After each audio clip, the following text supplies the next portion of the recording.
One more time. Can we just get a round of applause for Mike in that video? Awesome.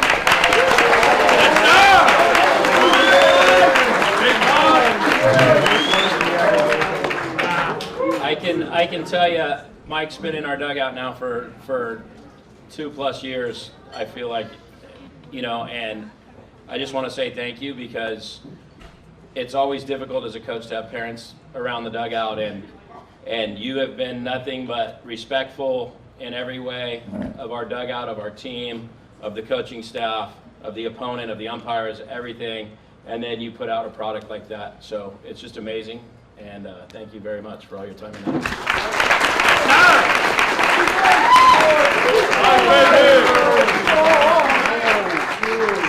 So just to give you kind of a quick outline of how this looks, because this sometimes can take a little longer, and I don't want you to feel like you're going to miss something. So just kind of a quick outline. I'm going to go through some thank yous for some people that we need to thank that have really been supportive of our program.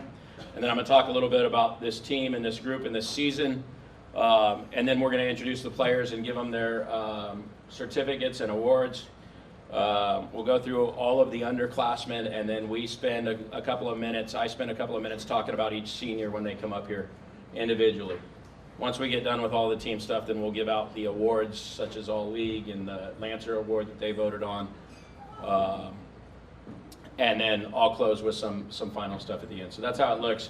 Do not feel rude if you're getting up to use the restroom or grab a drink, whatever you need to do. So with that being said, let's go ahead and get started. And I want to recognize several people. RJ, can I have you? Is RJ up here? Right here. Oh.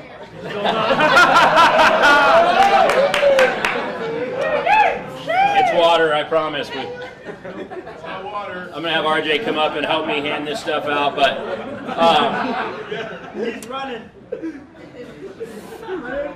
He's not running. I'll get it started without him. But the first couple that I would like to thank is David and Chris Bowen. If they could come up, just appreciate.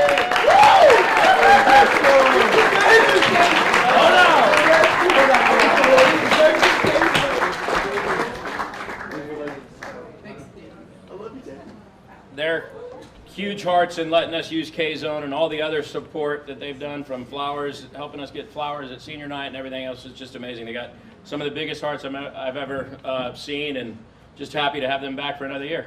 I love you, David!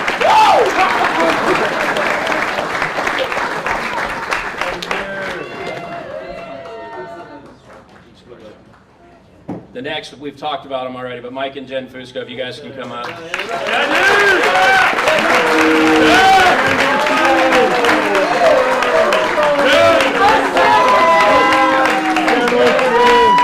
Just to let you underclassmen and underclass families, Jen just told me that Mike is more than available to do the pictures for us next year, so he will be back. But thank you. And Jen made sandwiches, I don't know how many times, for our boys.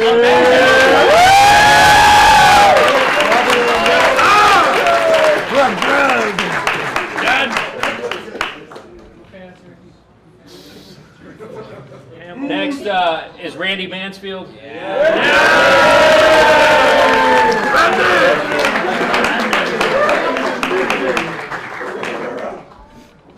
Thank you.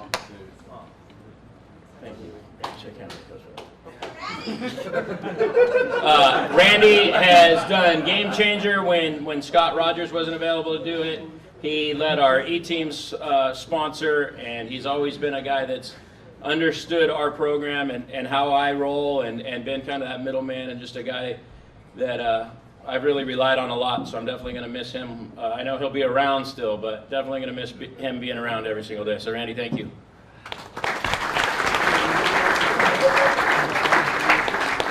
David Summers, if you could come up, please. You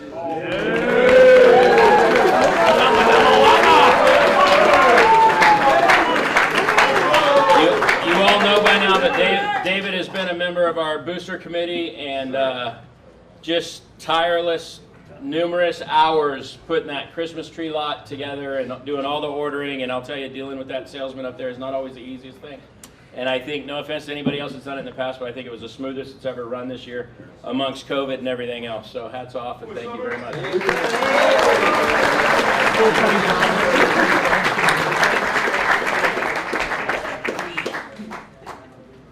And next, if Tiffany and Nancy can come up here.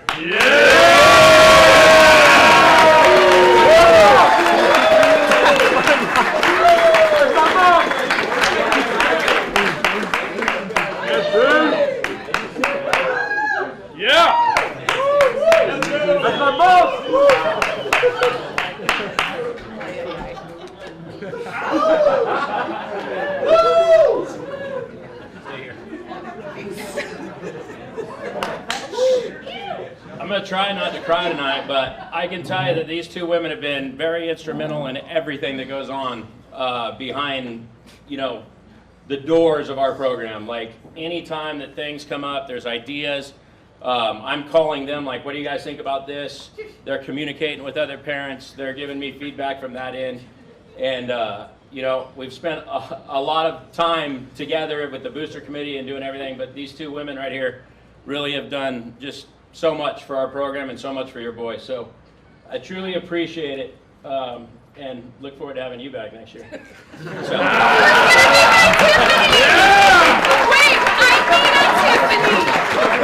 We need a Tiffany if there's any volunteers. Yeah. How do you repeat?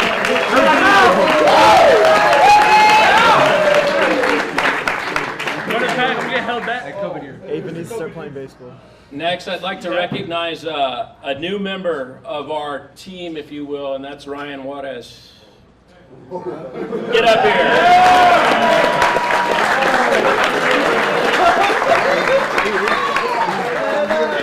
You're good. Just leave it running. That's all I do.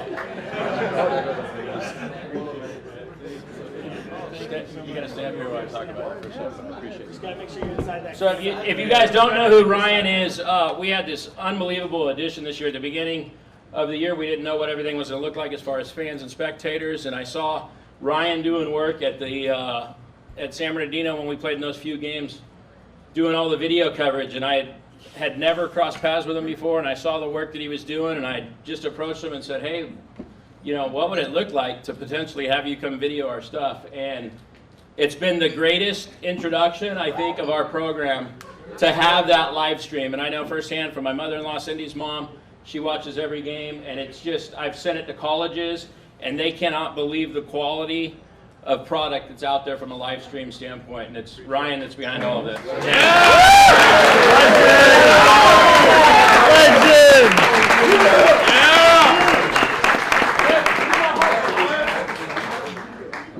And next is our broadcaster, audio broadcaster that goes right along with Ryan, Nathan.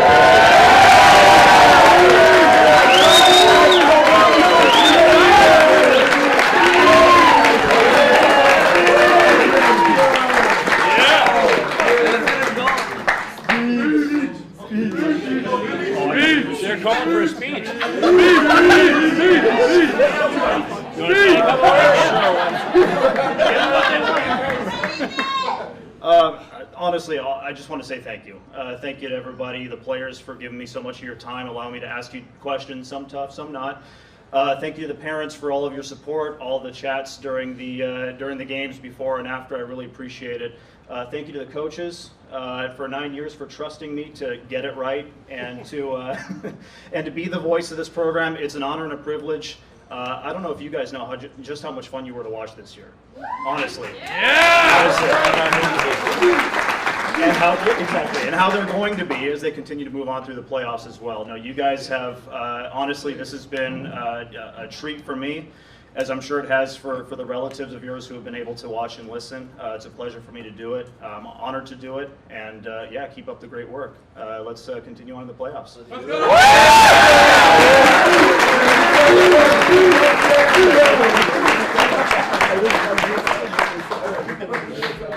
And next, Coach Thome, I'd like to thank you for being the voice of the Lancers. Come on in.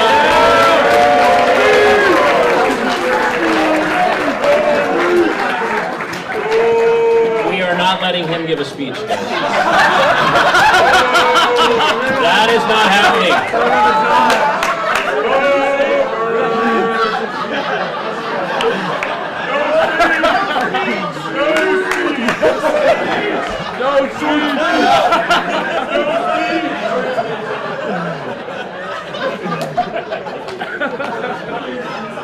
You all know how much Dan does for our program, from being behind the microphone at our home games and his 4-minute prayers when we're trying to get ready. Making our pitcher get cold, but we love him. He does such an amazing job. He really does such an amazing job. Like, I wouldn't trade it for the world. We all kind of joke about it, but it's unbelievable. And again, you know, I talk about trying to be the best at every single thing there is with this program, and it's definitely one of those when you come to the ballpark and hear his voice, because he does a tremendous job, and we're very blessed. And then also the number of hours that he puts into those 4-page emails. I mean, it's just unbelievable. But it's a lot of words that have been written, and it's a lot of time invested. So in all seriousness, Dan, I don't know where we'd be without you. And I truly appreciate the time spent and the hours. And Sue, thank you, too, for giving them up.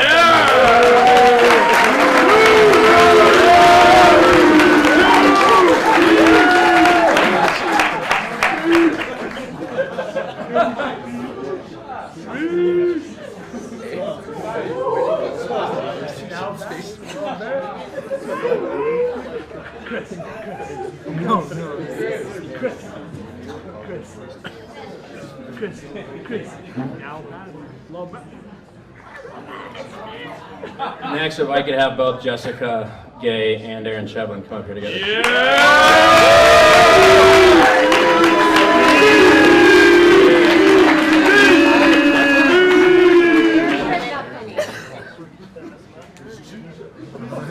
So these two, you all know. I mean, it's amazing, again, how much they take off of my plate as a head coach and how much they take off of their plates and helping them with everything there is. And obviously, Jess taking care of them in the training room from a physical standpoint, and Aaron taking care of the academic piece. But the relational piece and the relationships that these two have with our coaches and our players is just irreplaceable, and it really fills so many gaps for us. And I truly, truly value everything they bring to this program and the friendship that we have. So thank you guys for everything. I look forward to every day that you guys are working with our program.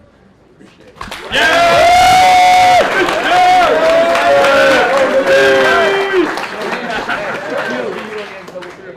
POV not getting in trouble. I do, you know what?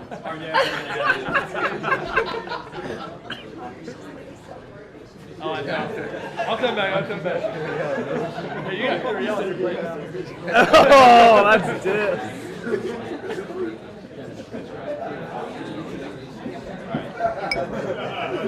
I'm going to have RJ be delivery man. Chris is over there, and Jen is right over here. We forgot to give Chris and Jen a gift that we had as well. So, Chris, it's coming your way.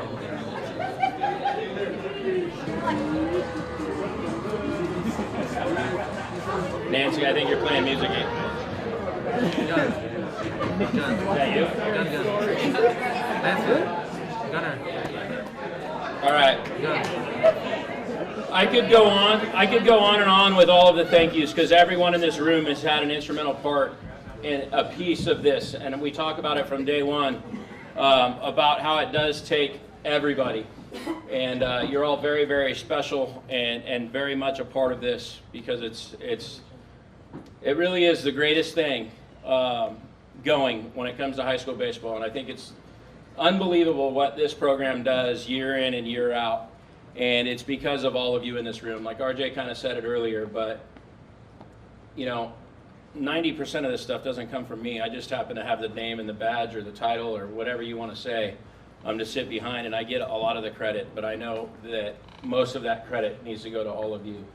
And when you walk through those doors as freshmen, we tell you how fast the time is going to go by, and we tell you about how special this program is, and you all have carried that tradition on and left a new, you raise it to a new height that every class from now on is going to have to meet and live up to.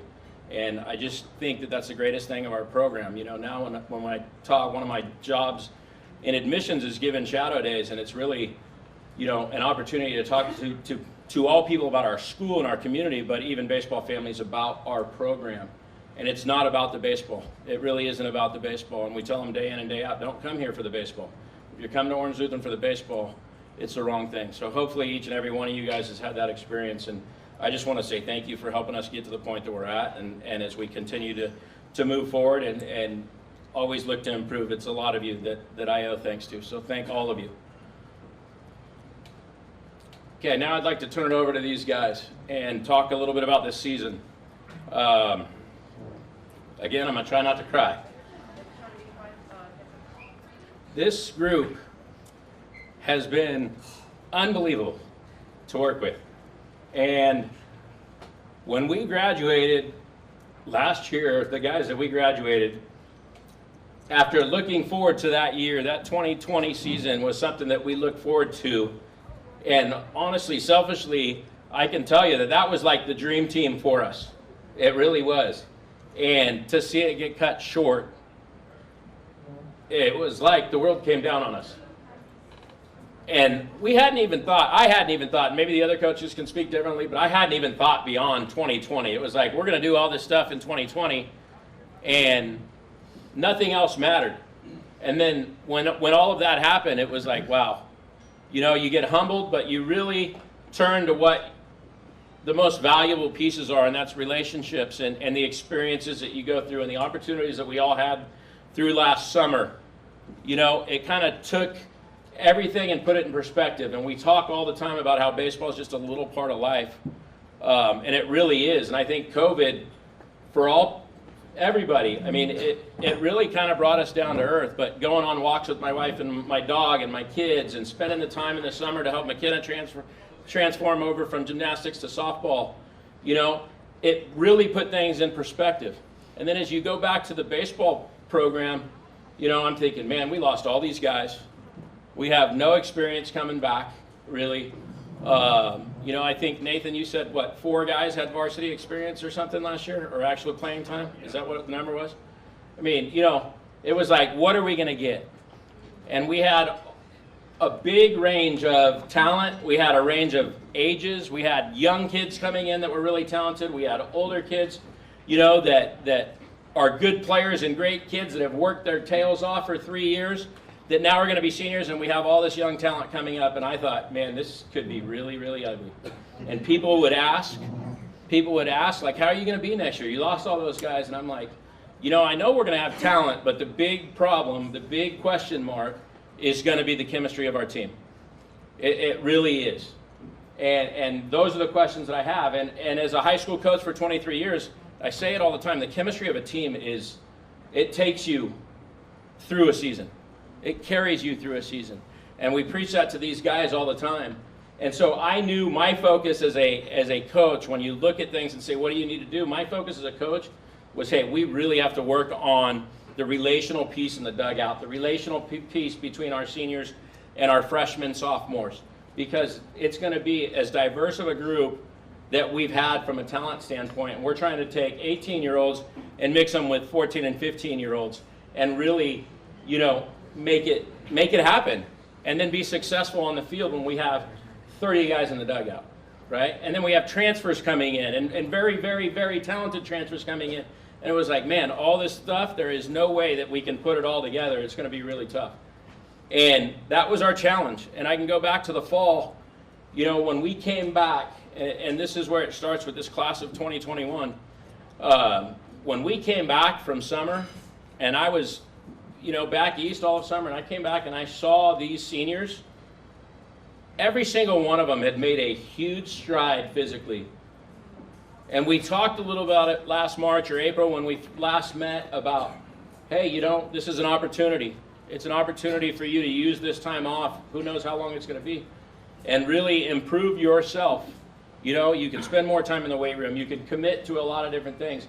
And every senior that came back had made physical changes knowing that they were in the weight room. They were doing the things that they needed to do to put them in a great place. And it was just amazing. So right away there was this gleaming hope, like, hey man, these guys are really committed to what's going on. And I think they have a little bit of a mission mindset that, hey, we're here to accomplish something. And we had something taken away from us. And now it's our turn to carry that torch. And so right away it was like, okay, we got something to work with. And then we go into the fall. Can't do a whole lot, as we know, with COVID. We can't lift it inside together. We can't have the same program-wide community, if you will. But we get the opportunity to travel out of state, and thank you all for helping to make that happen.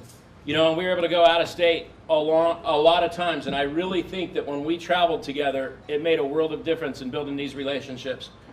You know, we went to Utah, and we went to Vegas, and we went to Texas, and we went to Arizona. And when we went to Utah, it was like, okay, we got some talent. These guys are having fun. This is really good. It's building, right? And then we go to Vegas, and we play on that terrible field that I was just hoping we didn't. The Sandlot, I'm hoping we don't get guys hurt playing on that turf. But, hey, we're playing. Like, it's more important that these guys are together and they're playing than anything else. And the parents are all sitting in the outfield, and Randy Mansfield's sneaking in to be the game changer guy.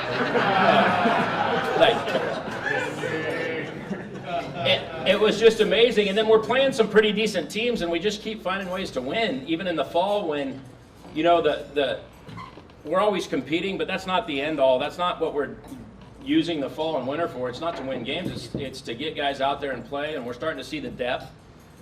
You know, and decisions are becoming tougher for us as a coaching staff. We're sitting there like, man, I don't know how this is going to play out. And I'm praying, turn it over to the Lord, like, you know, we need help. But these guys, this group of guys just kept rallying together. And then we go to Texas, and we decided to take 2 teams and split them up. And I knew there might be some repercussions to that, but I thought, man, the best thing for these kids, I know deep down, is to get them all playing, get them all out there seen by colleges. And I don't care if we're all together because it's about them right now. It's not about us. And we split our teams to go play some of the best teams in Texas, I was told. And we go out there and we just totally dominate Texas with 2 teams. Let's go! Yeah. I mean, we end up with 1 loss on the last day because they rolled 2 innings and it was to a California team, you know. Like, the amount of talent that we have been blessed with in this program is off the charts. But these guys really rallied together. This senior class opened their arms to take these young guys in.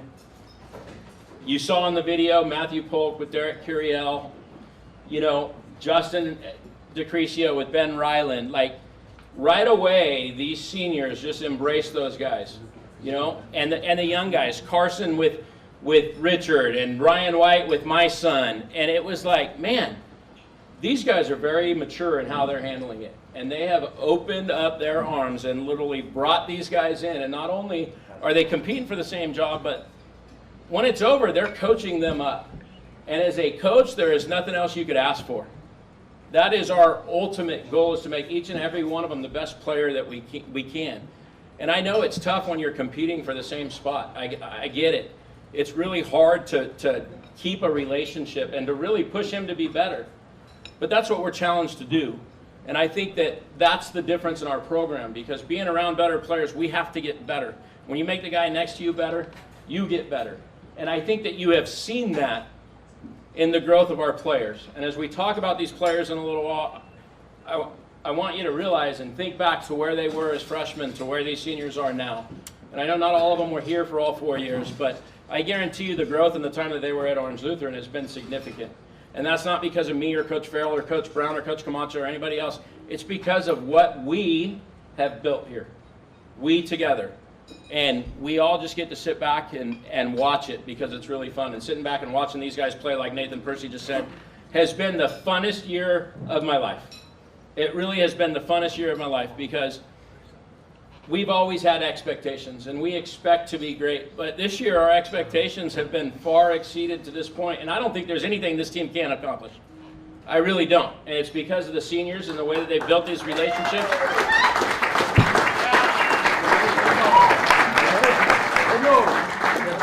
And it's because of the buy-in, you know, it really is. I'm telling you right now, the toughest thing of our week, every game, is to write a lineup.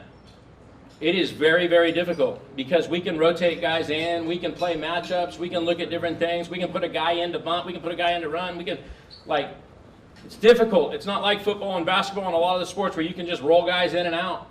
You can't just do that every pitch or every inning. You're limited on your substitutions, and it makes it tough, and it's a tribute to these guys. But every one of them has answered that bell, and every one of them that's gotten their opportunity has shown why they've gotten that opportunity and taken advantage of that. That is why I think the next 3 weeks are going to be really, really fun. Okay? Let's talk about some of the, enough of me rambling, let's talk about some of the things this team has accomplished already to this point. This team has the best regular season record of any high school team at Orange Lutheran in history at 26-4 in the regular season.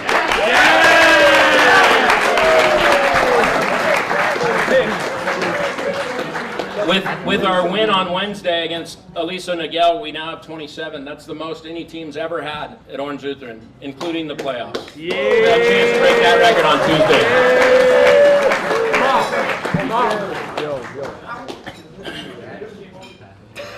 We had 20 players. Here's what's astonishing as I sat back and looked. We have 20 hitters that had at least 15 at-bats this year. Like, that's unheard of on a high school team, right? We had 13 pitchers that threw multiple innings.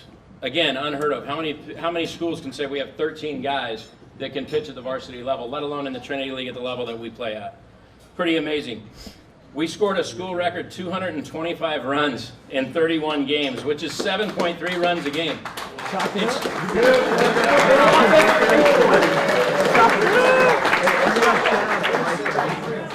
It's unbelievable. I mean, we ended up, and this doesn't sound like a huge number, but we play at Hart Park. We hit 11 home runs this year. That's as many as any team I've coached at Orange Lutheran. If we played at a park like J. Sarah or Mater Dei or anywhere else, we'd probably have 100. I don't know. The next thing, 80 stolen bases in 31 games is absolutely ridiculous. You know? I talk as coaches about having as many tools in our belt as we possibly can, that we got to be able to win every single kind of game, whether it be a high-scoring game or a low-scoring game, whatever in between. We have to be able to win every single kind of game. And these guys did that with the power, the stolen bases. We had a team batting average of .306, which is the best that we've had in my time as well at Orange Lutheran. So across the boards from an offensive standpoint, it's the best year that we've ever had. We also had, with our pitchers, again, we graduated. Nathan, do you know the number of innings that we had returning on the mound? But any? Summers had one. Summers had 1 inning last year. Yeah. Ethan, did you have any? No. I was the only senior. Any other pitchers have innings last year? No. We had 1 inning on the mound of varsity experience. 1 inning before this year. Hence why the questions were out there, right? We ended up with a team ERA of 1.77.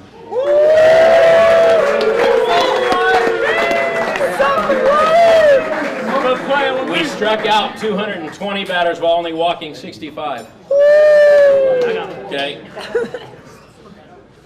When I said we scored 225 runs, we only gave up 77. Okay. We only gave up 155 hits and 221 innings pitched, which is just unbelievable. Not only that, so you've seen the offense and the pitching, but let's talk about the defense. We had 29 errors in 31 games. That's less than an error a game, which is pretty remarkable. Our fielding percentage was .969, which is about as good as you're going to see. So what I'm saying here is you look at the number of guys that participated in this season, the number of different lineup changes and positional changes and, you know, injuries and guys having to plug in and everything else. These numbers are absolutely mind-boggling, and it really goes back to one of my biggest themes, and that's good things happening to good people. When you do the right things, good things happen. And I think that these seniors really set the tone with how they worked in the off-season and really established what that vision was going to be for our program and our team this year, and it's just been fun to watch, and I can't wait to watch the next 3 weeks. So, guys, hats off to you. Let's give this team, this 21 Lancer team, a round of applause.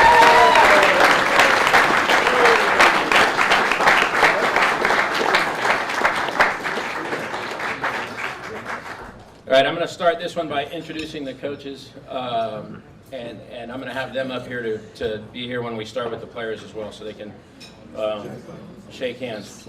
So the first coach I'd like to bring up has already been introduced to you, but he is a coach, and he's not new to our program, but new kind of with us on a regular basis, and that's Jeff McKee from FCA.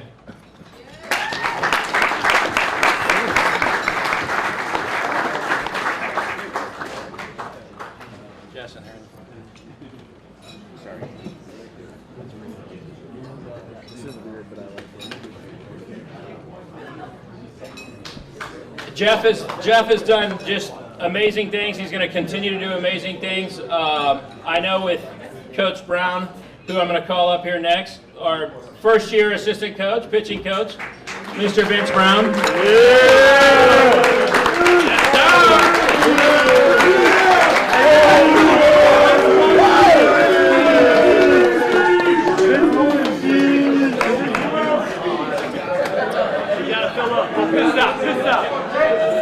Vince liked working with me so much after 1 year he's already moving on to another job.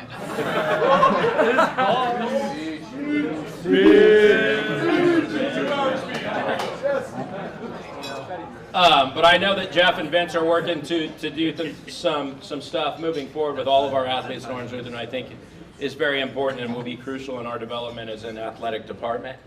But Jeff, for those of you guys that don't know, I know those devotions and Brian Canes on Thursday nights could get a little bit long. I just want to let you know that Jeff and the coaches stayed on there another half hour, 45 minutes to do their coach's Bible study, and Jeff has been instrumental in that for us. So thank you for everything you did this year, Jeff, and really looking forward to the future and what God's plan is. Thank you.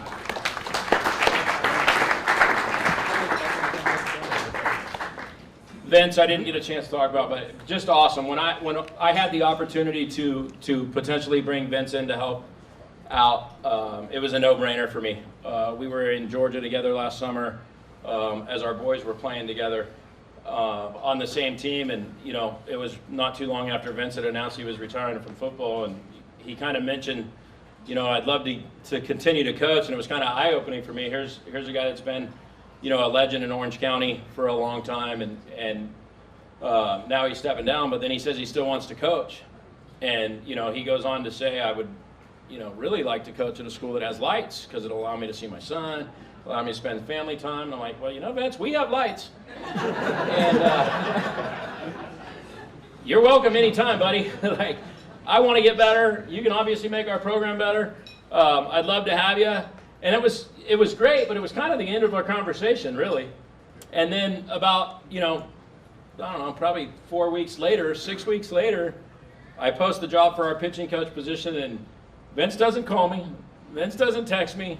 He just submits an application through the school. Okay. I'm looking at the list, and mind you, there's probably 50 people that applied for this job. And I don't know how it works, but we had gardeners and landscapers, guys that had no clue what baseball was, apply for that position. Right, would have been better off.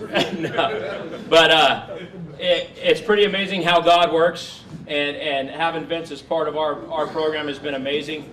And now he's moving on to be our athletic director. I know he'll still be around the baseball program, but within a matter of a couple of hours, I went from being his boss to now him being my boss, and so that's how it goes. But it's definitely been a privilege and a blessing working with you, Vince, so thank you. And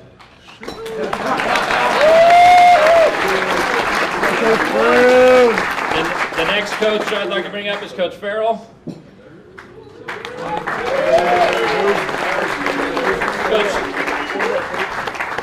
This guy's amazing. I get to share an office with him every single day, and we talk baseball for hours upon hours. And he does practice planning, and this guy's mind and his energy is just like taking us to another level. I've spoken before about our relationship. It's just unbelievable to have your best friend sitting 10 feet from you all day, every single day, and it's just awesome. So appreciate you, my man. Thank you, man.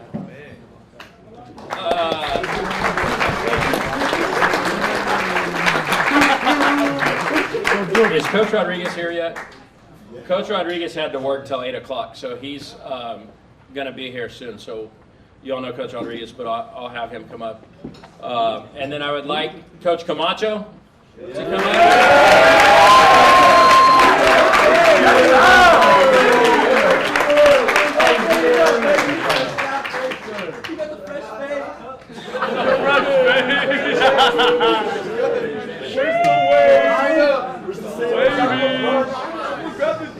Camacho works with our catchers. He's another one that has a full-time job, but when he's there, I'll tell you what, he makes a huge difference with our catchers. And it's definitely a blessing to have him. This was year three with us. So just does an amazing job with all of our catchers throughout the program. But these guys have been instrumental with this group, this varsity group here. So big round of applause to you guys. Quick. I would also like to recognize our other coaches that are here. I'm not going to have them come up and stand up. We're doing the lower level banquet next week. But Coach Zach Verlan, our head JV coach.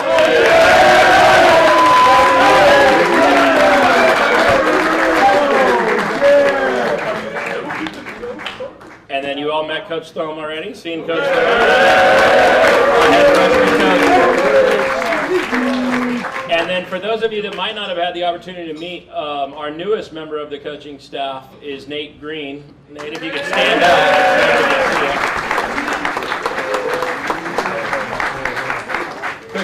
Quick little story about Nate. About, I don't know, 2-3 years ago when you first called me? 2 years ago, I got a call from Nate Green. And he's like, you know, you don't know me, but my sister was in your algebra class a few years, and I'm trying to think, okay, I remember Becca Green, yeah, okay. And he goes, well, I'm the head coach at Whittier Christian High School, and I'd love to have lunch with you to bounce some ideas off you, to try to learn from you. And you know, we sat down at lunch, and then as God would have it, 2 years later, you know, he's not working at Whittier anymore, and Jeff and I go to lunch at Rockwell's, and Jeff's like, hey, you know, Nate's not coaching anymore. And so, again, blessing from God, but Nate joined our staff this year. A lot of you didn't get a chance to meet him early on because I don't think he got hired until March? Yeah, like March 15th, basically. So anyway, welcome, Nate. Hope you enjoyed your first year.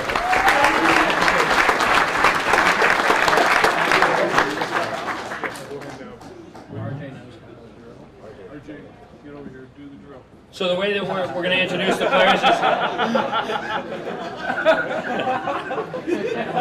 You are his boss. We start with the first-year letterman from youngest to oldest, then we'll go second-year letterman, youngest to oldest, and then we end with our seniors, just so you know. So we're going to have them come up. The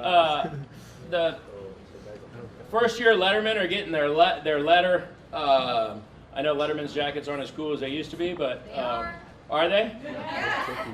Okay. Yeah, well, their girlfriends wear them. They don't. Hey,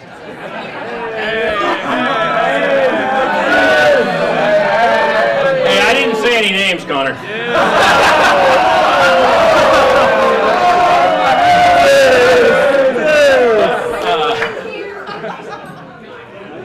All right. So, just briefly talk about what they did this year when they come up. You guys are going to come up and grab your stuff and go ahead and head back. But we're going to start with the freshmen, first-year varsity letterman. You guys ready?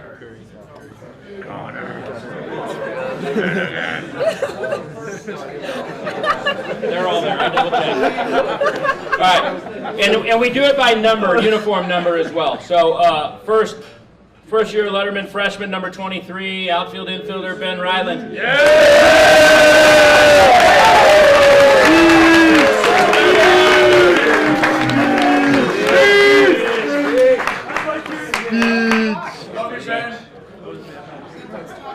Ben ended up hitting 267 with 6 RBIs and 12 runs scored for us as a freshman. That's pretty awesome.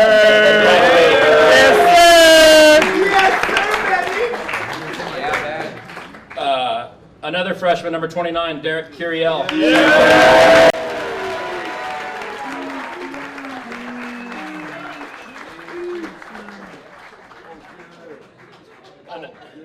Another pretty amazing, talented freshman. Derek hit 323 this year with 16 RBIs, 20 runs scored, 14 stolen bases. He walked 14 times and only struck out 7. Pretty unbelievable.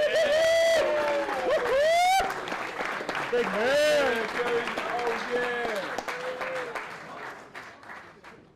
Moving on to the sophomores, first year letterman, number 13, Derek Gonzalez.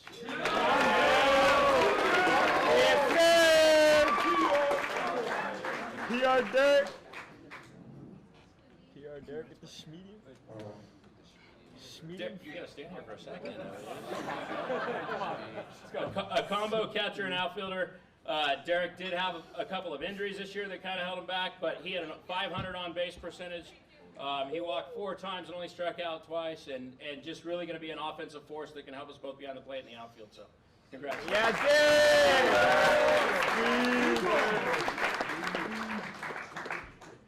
Next, number 16, my son, Casey Borba.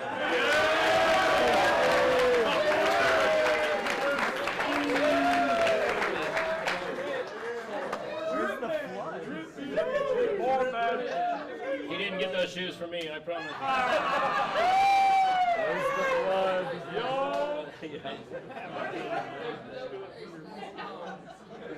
As a sophomore, Casey hit .349 with 23 RBIs and 17 runs scored this year.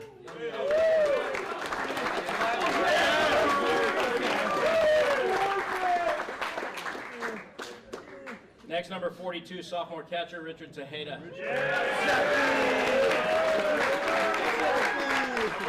We knew how talented Richard was, but knowing that he wasn't going to play every day, we decided to put him on JVs to start the year, and he just absolutely demolished JV pitching. And we had to have him back with us, and he ended up starting, I think, 4 or 5 games for us in Trinity League play, and he hit .313, which is pretty impressive.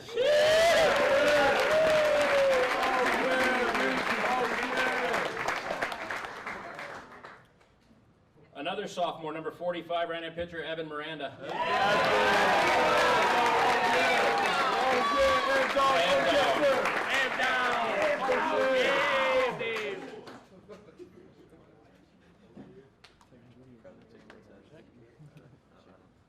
Evan transferred over from Rancho Cucamonga early in the fall, and he went 2-0 with 2 saves and a 1.70 ERA for us this year, and 16 strikeouts and only 6 walks. And one other small little fact, he batted 1,000. He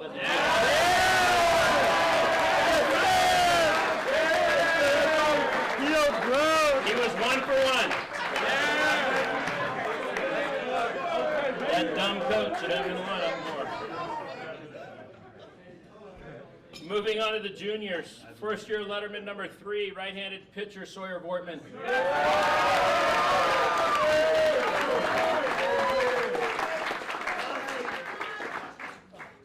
Got him. Sawyer was another one in the middle of a just deep pitching staff, but he got 4 innings. He had a 0.0 ERA and only gave up 1 hit in those 4 innings. So pretty amazing job.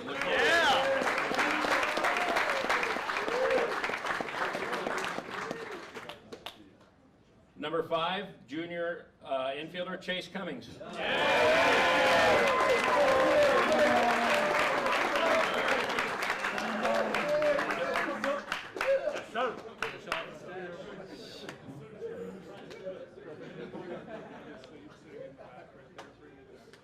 Oh.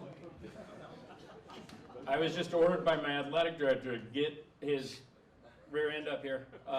Coach Josh Rodriguez has made it from where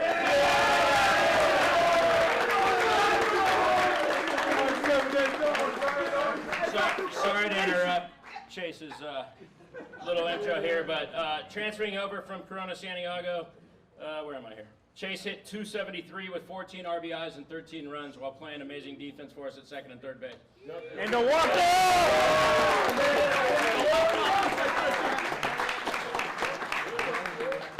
Number 6, infielder Tyler Gordon.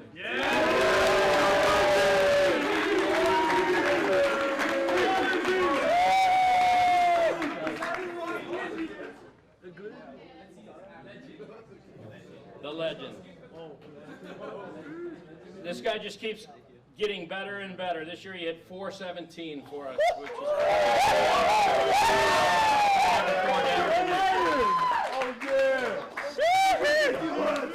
Okay, Glizzy. Next, first year varsity letterman, left-handed pitcher, number 15, Jackson Andiel.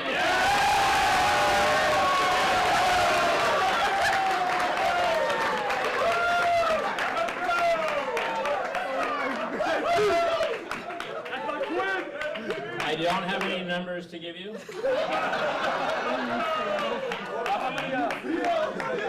He has a 0 ERA, I'm told.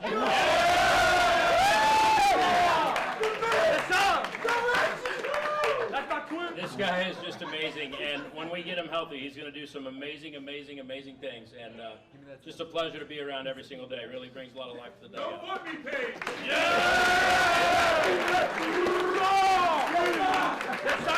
My athletic director says no advertising at the banquet.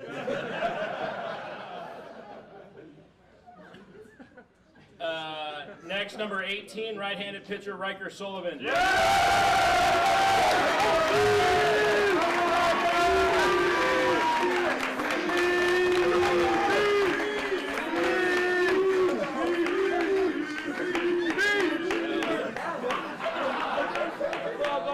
of you guys are getting the microphone.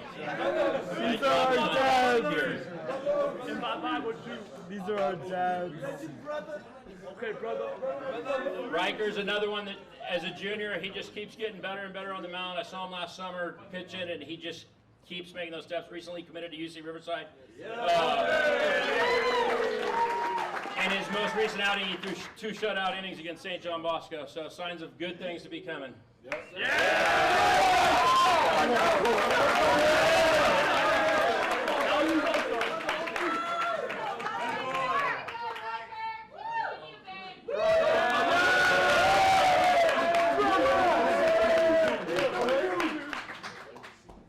Next is junior infielder, DH, number 32. Oh, wait, I'm sorry. Sorry, Mikey, you got to wait a second. I skipped a number. Next is number 31, outfielder, Brian Martinez.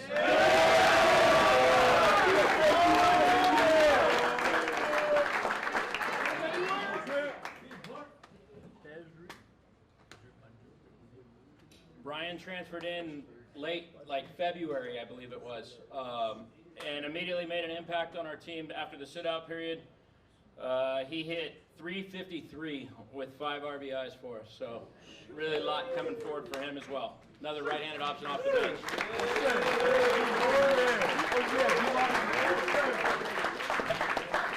All right, next, Mikey. Number 32, DH, infielder, Mikey Romero.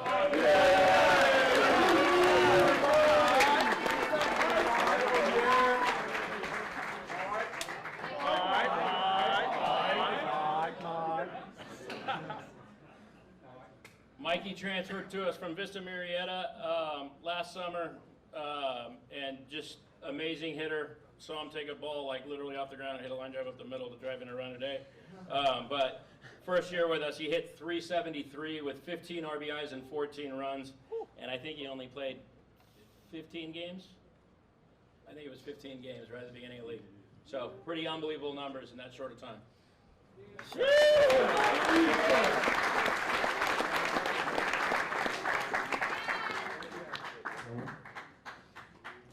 All right, now we're going to move to second-year lettermen, guys that have already lettered at Orange Lutheran, and they're getting their bars that go on their letter, adding another year. So first, junior right-handed pitcher, number 22, Luis Rodriguez.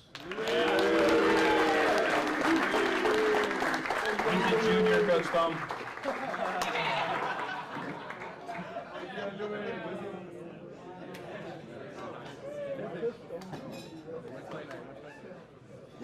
Unbelievable year for Lewis. Hard to believe he's a junior. He went 9-2 with a 1.20 at 66 strikeouts and only 9 walks. Come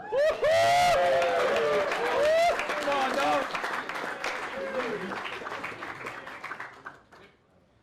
Next, number 26, left-handed pitcher, first baseman, Gabe Miranda.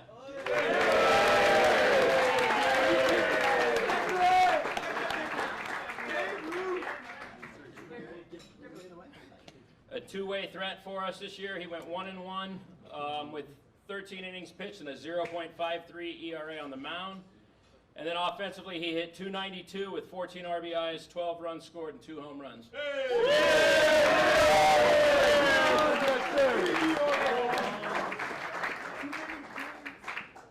Next is a third-year letterman, So third-year lettering, and he's a junior, number 14, catcher Carson Bowen.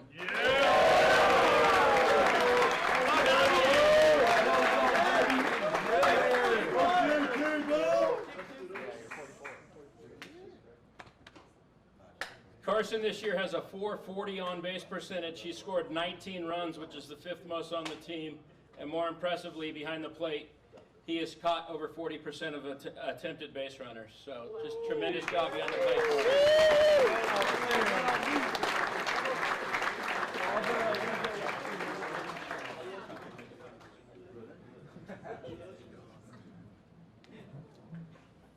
All right, now we're going to move on to the seniors. We're going to have them stand up here for a couple of minutes so we can talk about them a little bit. Might tell a funny story or two. But I would like to start by honoring our first senior that I'd like to come up here, and that's Nico Gutierrez.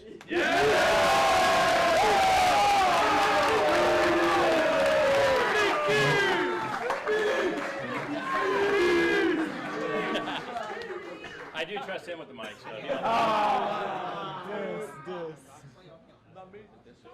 So, Nico played baseball as a freshman with a lot of these guys. I've seen him. He decided not to play baseball anymore after his freshman year, and I've seen him around hanging out with our guys. I know the relationships that he has, and his mother works at school as well, Janine. And I kind of approached Janine like, hey, do you think Nico would want to help out? You know, I'd love to have him around. And she was like, I don't know, maybe. Why don't you ask him? So I approached Nico and said, hey, you want to be part of this thing? Like, I want you to get a letter. And I know how much you get along with these guys, and we'll put you to work, and we'll find something for you to do, whether it's just at batting practice, feeding the machine, or he's playing first base to take throws from somebody. He was at practice every single day, came on the buses with us, part of our team, very instrumental in helping us out in a lot of different ways, and it was just awesome because he is part of the team. And we talk a lot about the things that happen on the field, but the things that happen off the field are just as important. And he really was instrumental in this team and just the chemistry of it. So, Nico, thank you for all of your time.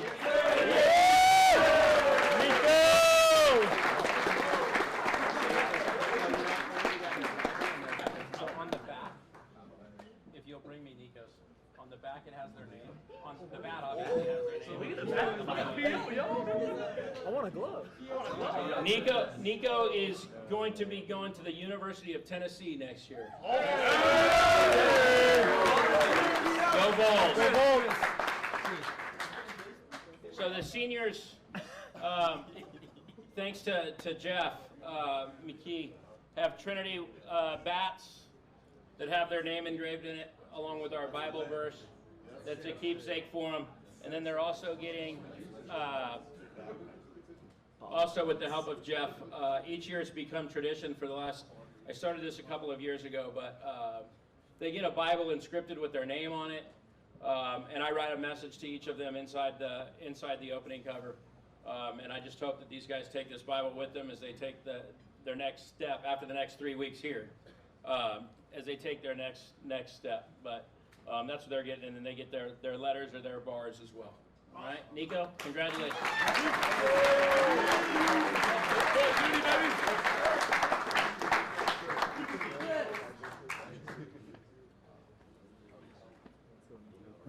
Again, we're going to go numerical order here. So, second year varsity player, number 2, infield outfielder, Matthew Polk.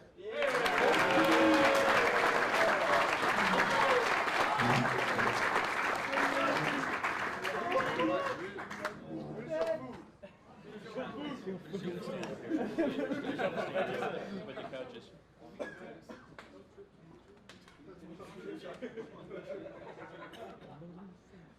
So, kind of a funny little story about, what's it been now? Almost 2 years.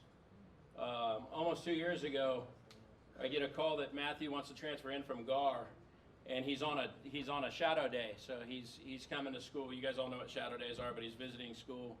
And I really didn't know who he was. To be honest, I had heard his name, but I hadn't remembered playing him or seeing him. And somebody said, yeah, you know, you played him in 2018 in the playoffs. He was that freshman that played for GAR. And I was like, okay, I think he had the best at-bats of anybody on that GAR team as a freshman, and he was facing Cole Wynn, so I know he's a pretty good player. But then they're on the shadow day, and Martha, his mom, comes to pick him up, and you know, she says, you know, Coach, we visited Orange Lutheran as an 8th grader, but you didn't act like you wanted him, so we decided to go somewhere else. And I'm like, you know, God works in mysterious ways, and Matthew ends up coming to Orange Lutheran, which has been just amazing. Like, I knew we were getting a talented player. I really did. And to see what he has done on the field, let's just start with 113 at-bats, 357 batting average, 25 RBIs, 36 runs, 522 on base percentage, 11 stolen bases, 3 home runs, 9 doubles, a triple. It's just unbelievable. He led our offense in a lot of those categories.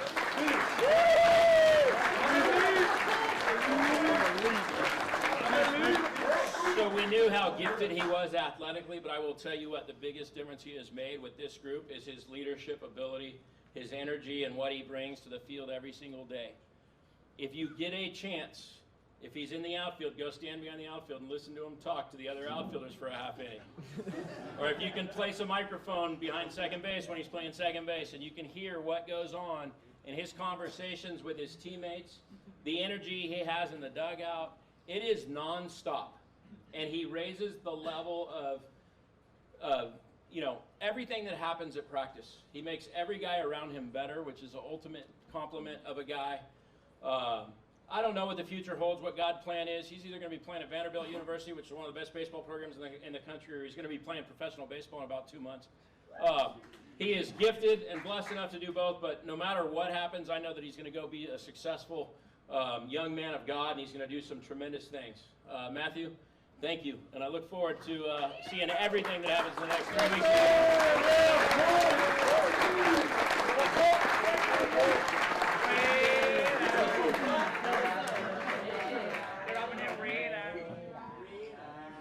Next, outfielder number 4, Kian Nicoletti.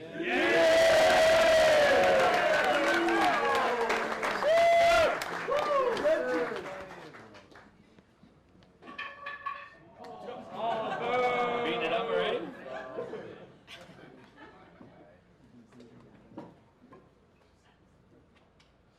When I talk about the things bigger than baseball, Kian is at the forefront of that. He really is so key in everything that happens in our program. He is the ultimate leader.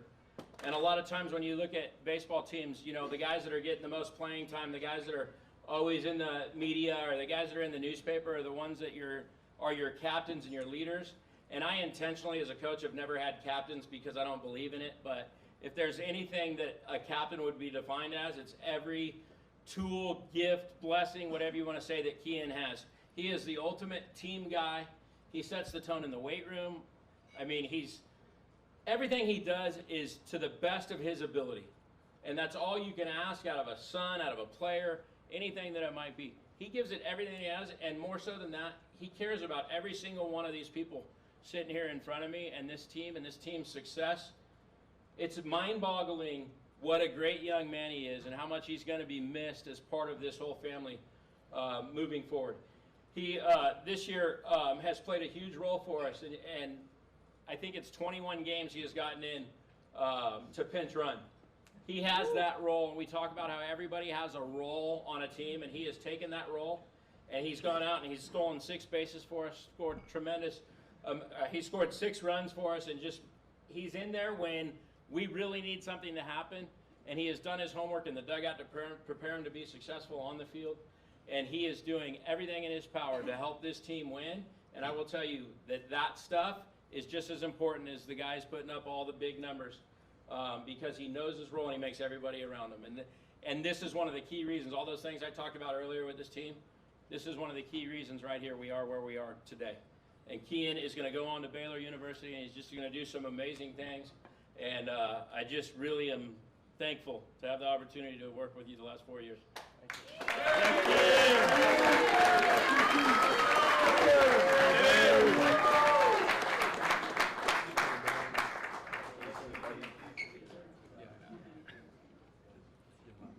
Number 8, first year Orange Lutheran varsity member, outfielder Stephen Mara.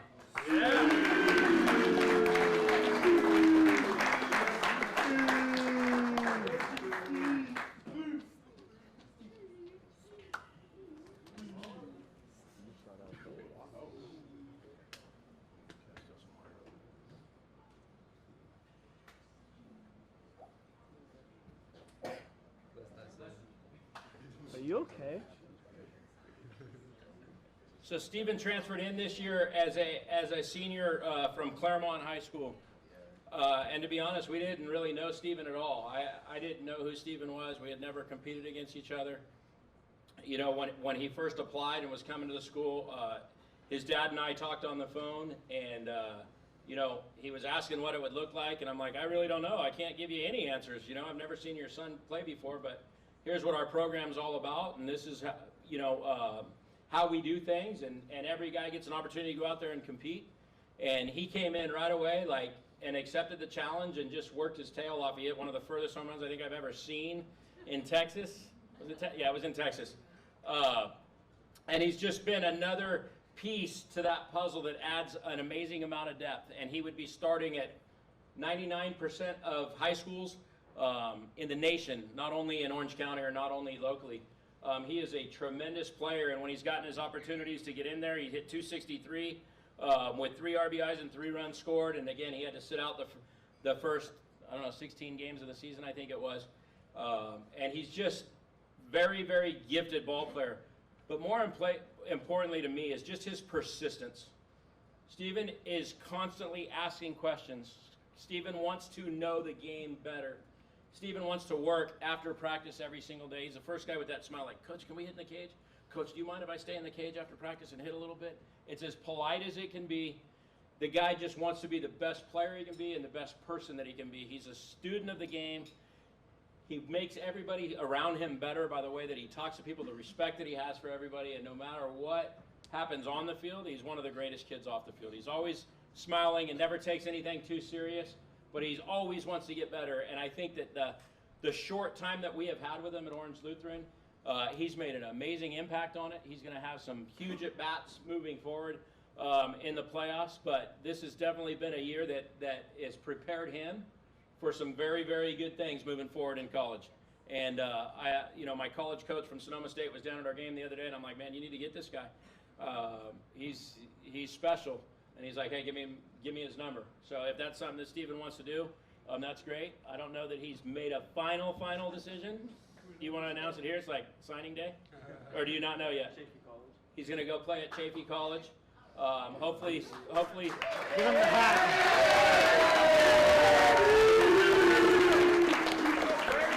All I know is this, I played at Chaffey College, so you're going to be all right. All right, Stephen, thank you, and congratulations.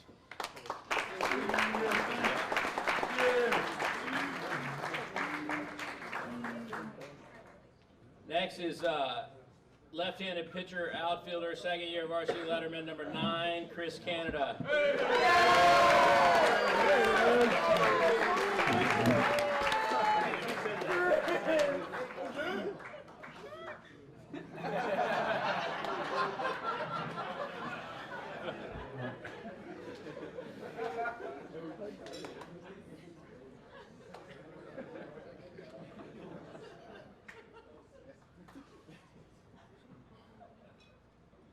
So Chris has been with us for all 4 years. You gotta stay here.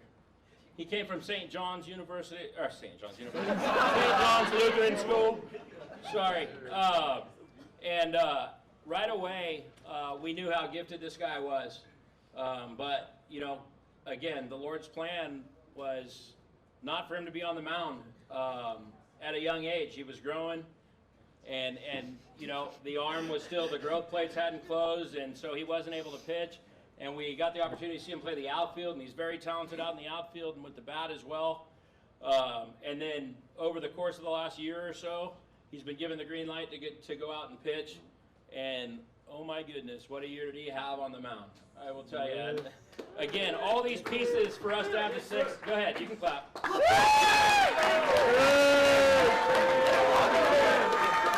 Better than joke. All these pieces that we had to fill with that only 1 inning pitched returning on the mound. This is how you feel it. The guy threw 49 1/3 innings for us. He went 7-0 with 2 saves, a 1.56 ERA. He struck out 64 while only walking 12, and he only gave up 28 hits in 49 innings. Just unbelievable.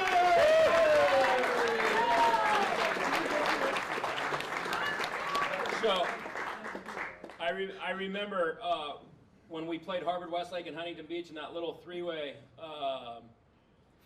series, you know, Chris had been pitching a little bit, but I had still never really seen him in a real game type environment. And Jared Halpert at Harvard Westlake and I are friends, and Jared calls me and I'm like, hey man, I'm going to throw this big lefty at you. He's been great, but he's going to get the opportunity to pitch against you because I just don't know if he's battle tested and ready to pitch in a big game. So I want you to try everything in the books against him. I want you to do and Harvard Westlake has every trick in the book. It's like Jay Sarah. They will do anything at any time. And I'm like, do it all, please. So 5 innings later and no hits later, and Harvard Westlake doesn't even get like 2 runners on base in an inning. Jared's like, I'm sorry, man, we couldn't do anything. We didn't get anybody on base. And I'm like, well, that's a good thing. If nobody gets on base, we don't have to worry about if he can handle anything else. And he's pretty much carried that on throughout the year and just been a horse for us on the mound and done just tremendous stuff for us. Off the field, the guy is as great of a kid as possible, as respectful as you could ask. He comes in the room and he's always just brings like new life into the office when he comes in there. He really trusts in our coaching staff, and you can see it in his eyes. He really values everything that's given to him, and he has taken those things and put it all together to mold into one of the best left-handed pitchers in the country. I really believe that. And again, he's another one. He signed with San Diego State University, but I know there's some clubs very interested in potentially signing him in the Major League Draft next month.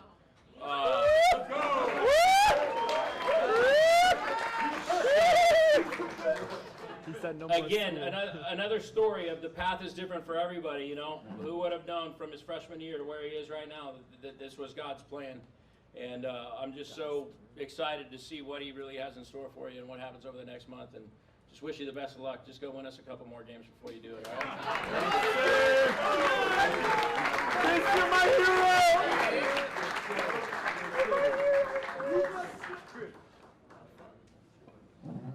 Next, 4-year varsity letterman, number 11, shortstop, Justin Acrecio.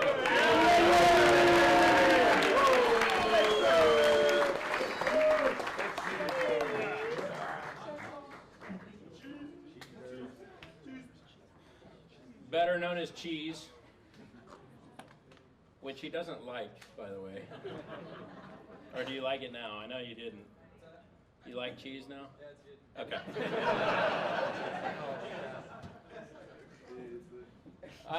It's been an amazing journey with Justin. People thought I was crazy when he was a freshman, and I brought him up to varsity when he weighed probably less than that bat he's holding right now. But there was something right away that this guy on a baseball field was just on a different level.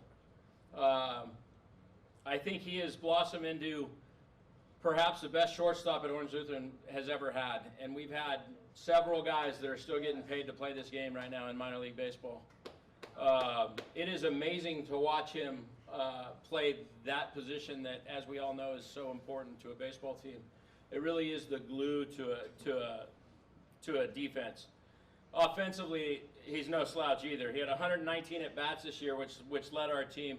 He hit 361. He had an on-base percentage of 471. He had 35 hits. He scored 26 runs, and he led our team with 18 stolen bases. I mean, just...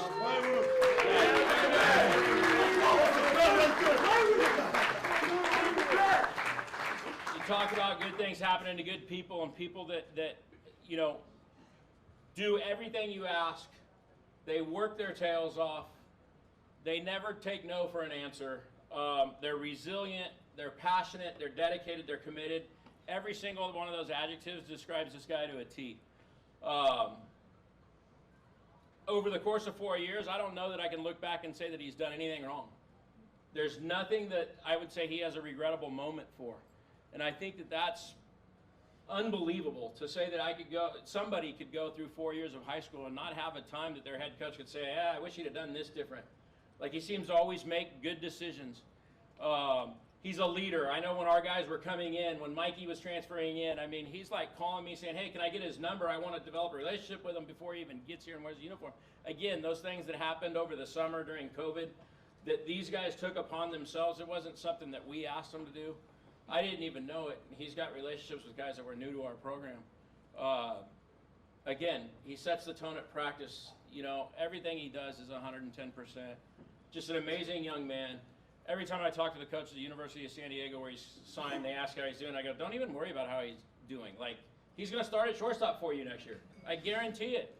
You're going to put him there. He's going to be a lock there for 4 years unless he gets drafted before that. And that's what I think about him as a player. But I wouldn't say that about a kid that was just a talented player that you had any questions about off the field. There's no questions about this guy. He's as mature as he gets. He handles his business the right way. And it's just been fun to watch him grow and progress over 4 years, and can't wait to see what the future holds. So, Justin.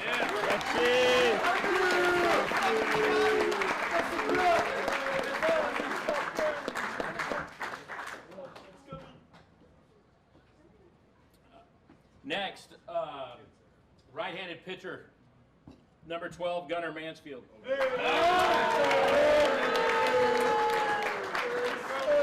Gunman.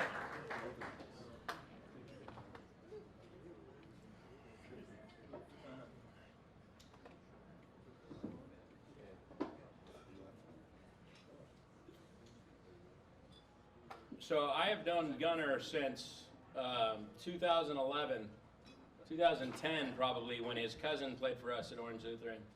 So how old were you then? 11 years ago, you were 7 years old. I have known Gunnar a little bit since he was 7 years old. And then at a USA camp when I was doing the USA stuff at 12, he's down in San Diego when I go to scout. And he has been a guy that was an infielder that kind of became a pitcher, that kind of flirted with infield a little bit, back and forth until last year. We didn't know exactly what we were going to do. We didn't know what God's plan was. We didn't know what he wanted to do. And then he decides to make the transition over to pitching, and then all of a sudden it's going from up here to down here, and we're like, hey, we can use that, you know? And again, I talk about the path being different for everybody. Like last year as a junior, the guy took the advice to go down and play JVs to work on this new trait that he had developed. And it is unbelievable the growth that he has made over the course of that time, let alone his 4 years at Orange Lutheran. But this year, before he decided to do something stupid, sorry, but before he decided to take his frustrations out on a dugout, he had thrown 10 innings for us. He went 1-0 with 2 saves and a 2.8 ERA. He just got that cast off 2 weeks ago now, a week and a half ago now, and he's throwing. So we're just hoping and praying he can give us some quality innings and get some guys out to help us win that championship. Yeah, Gunnar is like as fun of a guy to be around. He seems to keep things in perspective, and then he gets on the mound, he's like the most feisty guy you have ever seen. And it's like when things aren't going his way, it's just more competitiveness, and you see it. And as he continues to put his talents together with the development of handling it mentally, who knows what's going to happen and where we're going to see this guy go. I am tremendously proud of him. He's a great friend of mine and will be as he goes to Northwest Nazarene next year. He's going to have an impact for them on the mound. And Gunnar, just thank you. Thank you for all you've poured into this program and being a leader.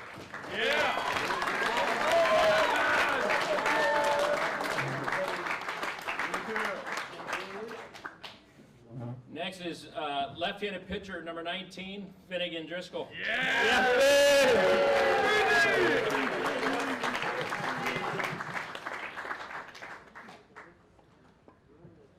This is a true story of resilience, determination, all of those things. And we talk about the senior class, like it's just amazing. And this is another guy that's just it's inspiring, is what it is, to see where he has come from, how things happened in the past to where he is now, is just remarkable. It really is. And you know, just to give you a little story, and I hope you don't mind me sharing this, but last year as a junior, like he threw his first inning in the fall, and then I called him into my office and I'm like, hey man, like we're not where we need to be, and you know, I don't think you're doing yourself any good by being out there, and I think that we need to spend some time developing. We need to work on it, and we'll see where where it happens, but we don't have the innings to get you out on the mound moving forward.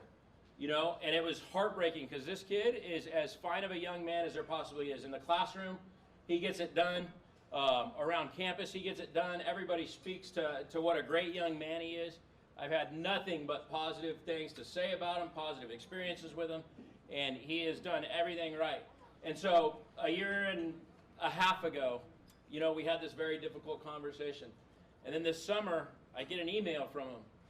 And it was basically one of those, like, I don't know if you remember me kind of emails, like, but I would like to try out for your team again. Obviously, I remembered who he was, but I was like, yeah, absolutely. You know, we'll give you a shot. I'd love to see it. And he says, I've worked hard. I've gotten bigger and stronger. You know, I think you're going to be surprised, Coach. That was the thing he said. And I'll tell you, before he even put a glove on his hand or a ball in his hand, you could see the difference that he had made in his dedication in the weight room over the summer. I mean, I don't know how much bigger you are than you were a year ago, but you got bigger, stronger, faster, committed to your time on the mound and in the weight room. And he came back, and I'm like, wow, this has made huge strides. Like, this guy is resilient. He's determined. All these things that we want of a Lancer baseball player to put on that uniform and how to represent us, I was like, hey, this guy gets a uniform. This guy's going to be part of this. And then as we continue to work through the fall, like, he just keeps getting a little bit better and a little bit better and a little bit better. And now, I mean, he's at a point where we have confidence to throw him out there and get guys out. And it keeps getting better. This year, where are you? He only got to throw 3 innings for us, but in those 3 innings, he struck out 3. He only walked 1. It's been amazing to watch this growth, and he's just at the very beginning of this road of where he's going. And I think he's going to go on and do some very, very big things at UMass Boston. They're excited to have him. I had a very good conversation with their coach, and we know he's going to take care of things in the classroom, and he's going to take care of things on a personal level. The baseball, they're excited to have him, and I just can't wait to see where it goes, because if you keep making those strides, you're going to be an impact guy for them for 4 years. So, Finn, good luck. Good luck.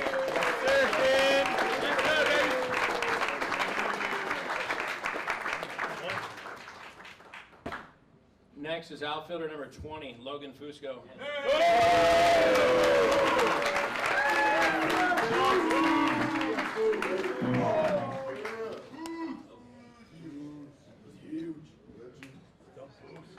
I am probably repeating myself a lot, I apologize, but these guys are just tremendous.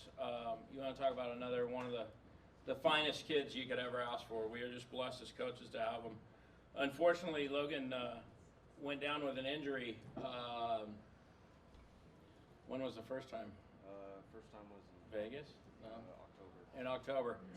In October with a hamstring, and we know how hamstrings can be difficult injuries. Then he came back in Texas, right? Was it Texas? Yeah, in Texas, and redid it. And unfortunately, you know, it took him out of the lineup and took him, you know, away from that opportunity to go compete.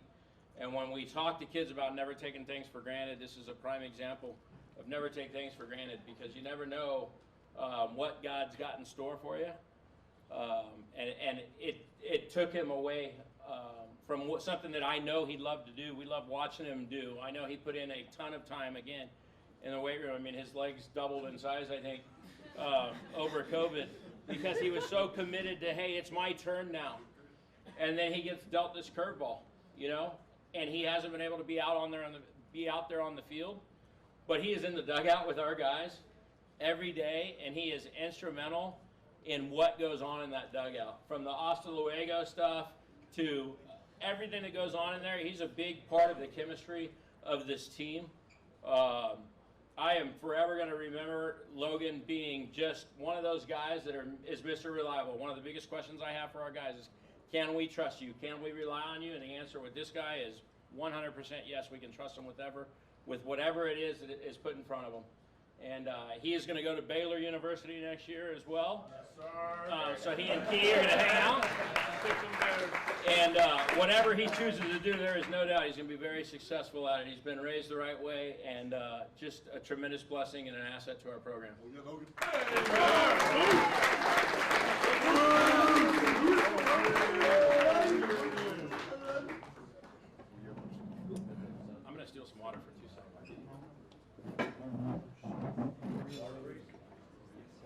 Quick reload. How does it feel? How does it feel? I got a letter before you. Bitch. What is this? All right, sorry for the brief delay. Next, right-handed pitcher number 21, Luke Summers.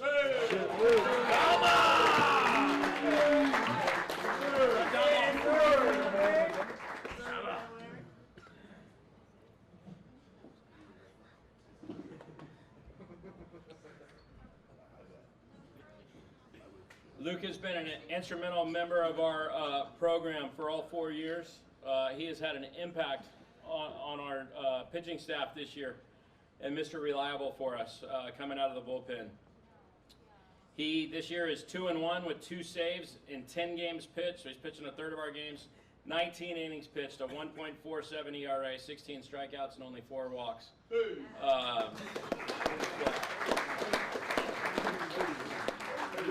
Pretty darn good numbers, and you know, we've had those pitching staffs in the past that have been talked about constantly because of the names, and here's a guy that again didn't have any innings before this year, and he just kept getting better. 1 inning, sorry, he's the one inning we had before this year, and he just keeps getting better and better and better, and he is that Mr. Reliable out of the bullpen. You know, when you're in those situations that could go either way late in a game, those 1-run games, he's the guy that we turn to. When I say, can you trust him, like, he's the guy we trust. So we go to him in those situations to get us out of those situations. And he's just Mr. Reliable out of the bullpen. But off the field, this guy is just tremendous.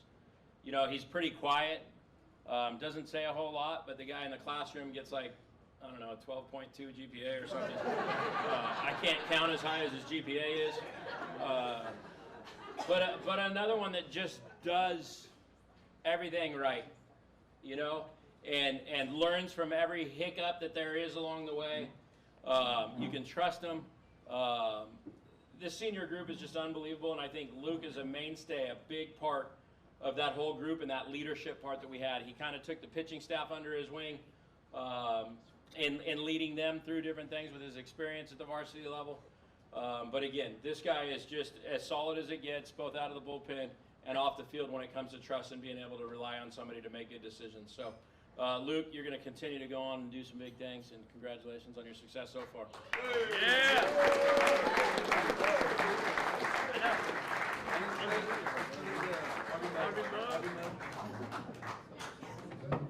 Next, right-handed pitcher, number 24, Weston Millis. Yeah,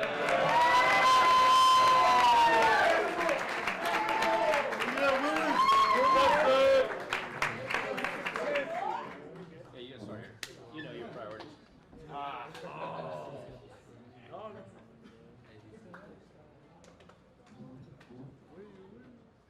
So Weston is a young senior that is continually improving his trade. He's been blessed with a tremendous arm. Last year as a junior, we asked him to go down to JVs. He was open arms, accepting to that, to go down and really develop it, which, as we know, can be difficult as a junior to go down to JVs and pitch. But it made huge differences in his development and his growth. This year, he has 1 save for us. He's thrown 4 2/3 innings. He struck out 5 and only given up 3 hits in those innings. I think, again, he's another one that is just climbing that mountain that, hey, the path is a little bit different, but as he continues to mature and grow, he's going to do some very good things. Cal State Northridge has seen his abilities and recognized that and asked him to come be a part of their program, and I just can't wait to see what he does up there on the field as he continues to develop. And again, another guy that would be at the forefront, be at the very front of a lot of pitching staffs in Orange County, a lot of pitching staffs across the country at the high school level, but is amongst some of the most talented guys. You see glimpses of it, and as soon as that pops through, it's going to be amazing to see what this guy accomplishes, and I really believe that, and we all know that you have that in you. Off the field, the guy is one of the most coachable guys I have ever had. He is open to learning everything, and he takes everything and he tries to perfect it. And as a coach, that's all you can ask. I mean, being coachable is a huge trait. Because that's gonna provide continual growth, right? And I think that continual growth is what's going to propel him as he continues his career at Cal State Northridge and beyond. I know it's what's going to propel him into being an unbelievable member of our community, unbelievable father, unbelievable whatever he chooses to tackle in his future. But Weston, thank you. It's been fun, and just keep grinding, man. Keep going up that trail. All right? Thank you. Weston's got some big news.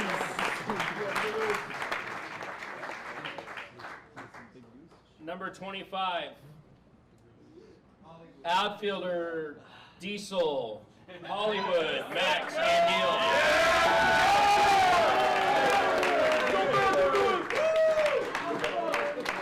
Legend.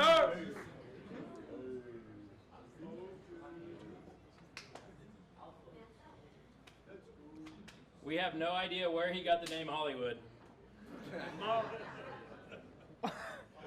I called him barbecue sauce before he even knew it when he was a freshman, because the first game I ever really watched him play was at Dana Hills High School on the freshman field. And he hit a ball to center field, like right center field. I never forget this stuff. I don't know. I can't remember my anniversary. Sorry, honey. But he hits a ball to right center, and he comes off the field, and he's got this swagger about him that was like, this kid's pretty talented, but I don't know, that attitude, I don't know. Like, is it a good thing or a bad thing?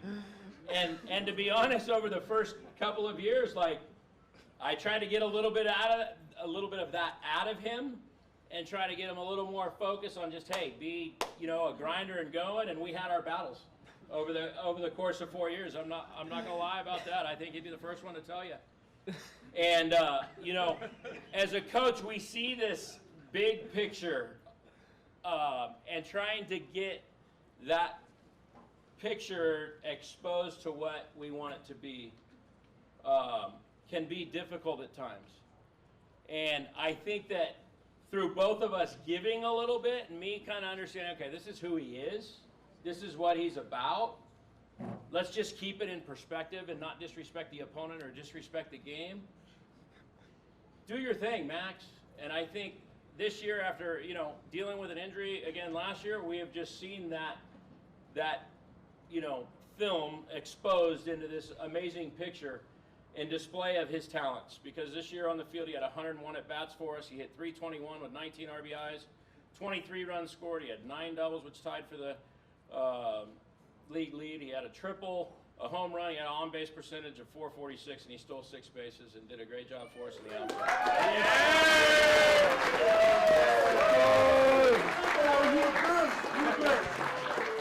Yes, sir. It has been quite the ride with Max, but I will tell you, his energy, his electricity, his talent, just like, he can do some amazing things on the field. He really can. And he doesn't even have any idea yet of how much talent he has in there. And these colleges, you know, we watched Elijah Burries today have 3 knocks, I think, in the game, and he ended up hitting like 385 with 40 RBIs. And a little over a year ago, nobody had recruited him. And now he's hitting 4th and playing in a regional, and he's probably going to be a freshman All-American. I think Max is along those same trails. We don't know exactly where he's going to end up yet with college, but I'm telling you right now, with all these coaching changes you keep seeing, I guarantee you something's going to open up real soon, and he's going to get that little opening in the door, and he's going to knock that thing open, and we're going to be posting tweets about him next year, how somebody missed on him for a long time. So, Max, congratulations on all your success so far this year.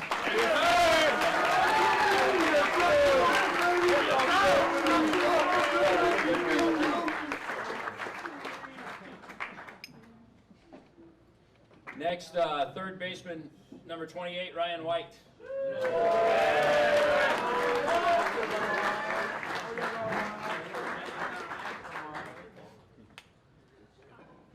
He's a dirty. So Ryan transferred in, moved from Colorado here before his sophomore year, which, as you know, you move from a different state to arguably the best program in the country, and nobody knows anything about you. It's one of those things like, what do we have? It takes a little while to kind of get all those pieces, but over the course of 3 years, getting to know this young man, he's just awesome. I mean, that's the word I can describe him. talking about his physical abilities off the bat. Like, offensively, this guy has all of the gifts to be a tremendous, tremendous hitter. And with the depth, again, of this team, like, he's become a pinch hitter for us off the bench. When he's gotten his opportunities to start, he's made the most of them. Getting only 9 guys into the lineup is very difficult, as you all know, and I've said before tonight. But he's got that role, and all of us coaches trust him that we need a big hit. We need somebody to come in and add a spark, or we need somebody just to fill in to get these guys going. It's him because of the talent he has as a right-handed hitter. And as we move forward through these playoffs, I mean, I'm not going to be surprised at all if he ends up getting a game-winning hit for us, whether it's in the starting lineup or it's coming off of the bench. He's going to be a tremendous asset and a tremendous piece of this team's next mission, you know, the next 3 weeks. Off the field, the guy is just unbelievable. And again, he's another one that doesn't talk a whole lot. I didn't really have a great feel. Everything was good, don't get me wrong. Not in a negative way by any shape, but he was pretty quiet always. So it was hard to get to know him a little bit. And then this year, as a head coach and having a guy whose son is a sophomore competing with him, I didn't know how that exactly was going to go. I didn't know how our relationship was going to be. I didn't know how his relationship would be with my son. And I will tell you now, after 1 year, like, the leadership ability of this guy, and I mentioned it earlier today, but like, that was my biggest worry. And as a dad and having a son in the program, you know, that's competing, you want everything to go smoothly, and you know that there's always going to be some hiccups along the line. And the first day I asked Casey, like, how's your relationship with Ryan White? And he's like, Dad, it's amazing. Ryan mentors me. Ryan, you know, helps me. Ryan roots for me. Like, it's awesome. You don't have anything to worry about that. And I was like, whew. You want to talk about an ultimate relief? And again, all of those little pieces that we've talked about as to why this team has been what it has been, it's this guy right here, because he is just amazing. And it hasn't always been an easy pill because, again, he's not in the starting lineup every single day. And he's a very, very, very talented player. But every time I go to him and I go, hey, man, like, you're going to be the first one off the bench. Okay, coach, whatever you need. Like, I know there's got to be some frustrations in there, but he has been so mature in how he has handled this. I'm telling you right now, the trust level for me and him getting in the batter's box and having the opportunity to win us a baseball game, it's off the charts because he is really, really focused on what it is that he's going to do. And wherever he ends up next year, I know he's committed to Cypress College. We don't know 100% if that's what it's going to be. Again, with these coaching changes, I think that there's going to be some doors open for some of our kids here really soon. But this guy is just going to be unbelievable as he continues to grow. And we see him just blossom because he's going to do everything that it takes off the field to put himself in the best possible position to be successful. So, Ryan, I appreciate it. I appreciate your leadership, your work ethic, and your commitment.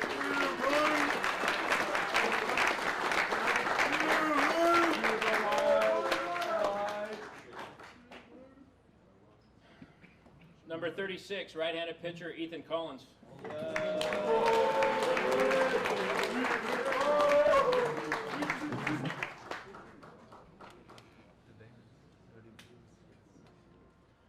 So again, I'm going to start with kind of the GPA thing. I can't count that high either, like Luke.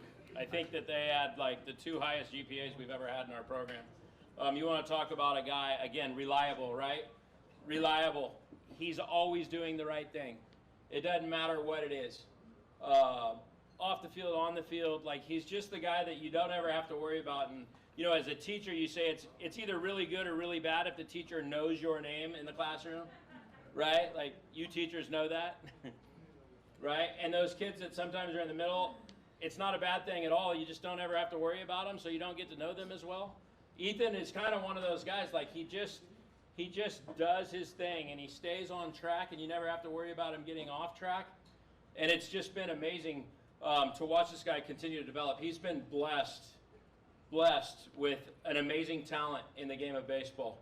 And I just think, again, with this path, as he continues to find that consistency in how he goes about his business, that we're going to see something electric on the mound. I think if you ask any one of our players, and I haven't done this, but if you ask any one of our players, the toughest guy to get in the batter's box against is probably this guy right here. I know for me as a hitter, that would be the toughest guy to get in the batter's box against, because his ball runs about 3 feet, It sinks. It's 87 to 89 miles an hour. And he doesn't know exactly where it's going all the time. Like, that's not a comfortable at bat, right? Like, it's not a comfortable at bat. We're working on pitch outs to a left-handed hitter a couple weeks ago, you know, and he misses in the right-handed batter's box. I mean, like, but I will tell you what, this guy, and that is not a negative thing. That is not a negative thing, because there is so much there that is ahead for him. And I think you saw it today, or yesterday. You threw yesterday. Sorry. Yesterday. I mean, I think that his 2 innings that he threw at practice yesterday might have been 2 of the best innings that I've seen out of him in 4 years. There is so much potential there, and I know that Coach Walkenbach has all kinds of trust in you, and you're going to go do some things for him. What? Wrong coach. I'm sorry. I did that earlier with your colleges too. I don't know why. Not today, but earlier in the year. I'm sorry.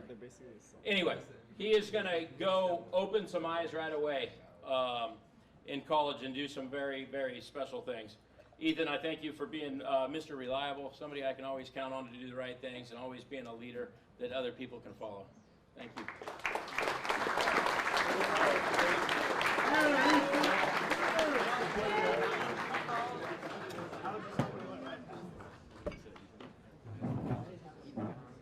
It's all right. Last year I announced at signing day that Christian Rodriguez signed with Miami.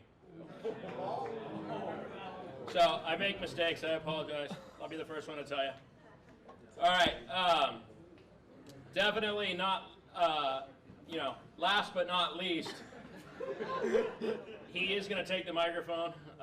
Number 44, I'm kidding. Right-handed pitcher, Connor Patty.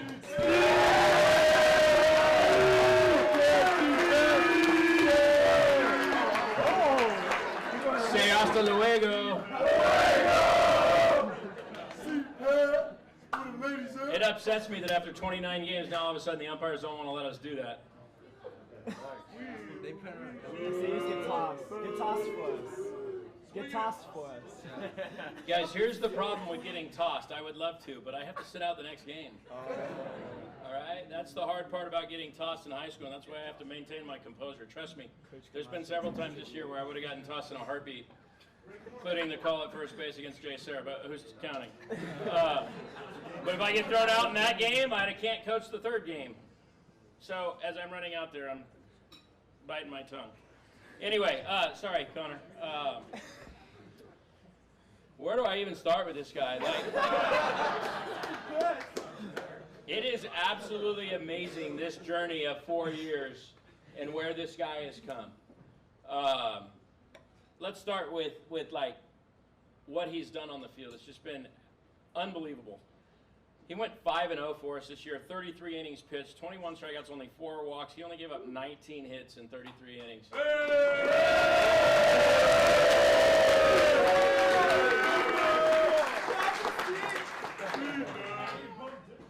I have to be honest with you, if you'd have told me 6 months ago that this guy was going to have the impact on this team that he did on the mound, I would have lost a lot of money if I made a bet. Honestly, where he has come is unbelievable. And just as we say, this game will humble you, this game will reward you. And you put in the time and the commitment, and good things are going to happen.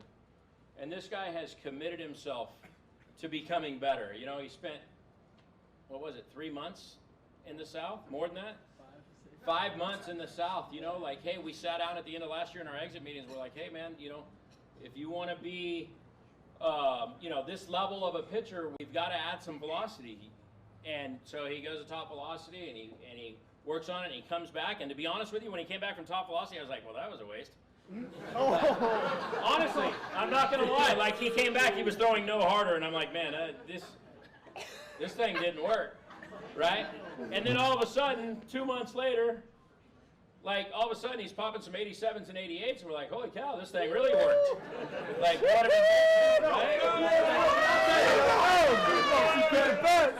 CPAP. So, it is awesome to see things happen like this. And, 2 years ago, maybe even a little less than 2 years ago, Connor sat in my office, and I said, man, you're on your last string. man, you're not going to be part of this program. I don't think you're ever going to wear a varsity uniform because in 2 years you have like pushed every dang button. And I don't know that I can do this anymore. I'm not here to babysit, and it's time for you to mature, and you know, it's time for you to grow up. And he really took it seriously. It's hard to believe he took it seriously. I know that's kind of like, I don't know what you say, but like, it's amazing to see the growth and the whole good things happening to good people. It's just unbelievable how proud I am of this guy. He's going to just keep growing and keep getting better. And I think colleges are taking note now. Another one that doesn't know exactly where he's going next year, but he got his first Division I offer, so congratulations on that.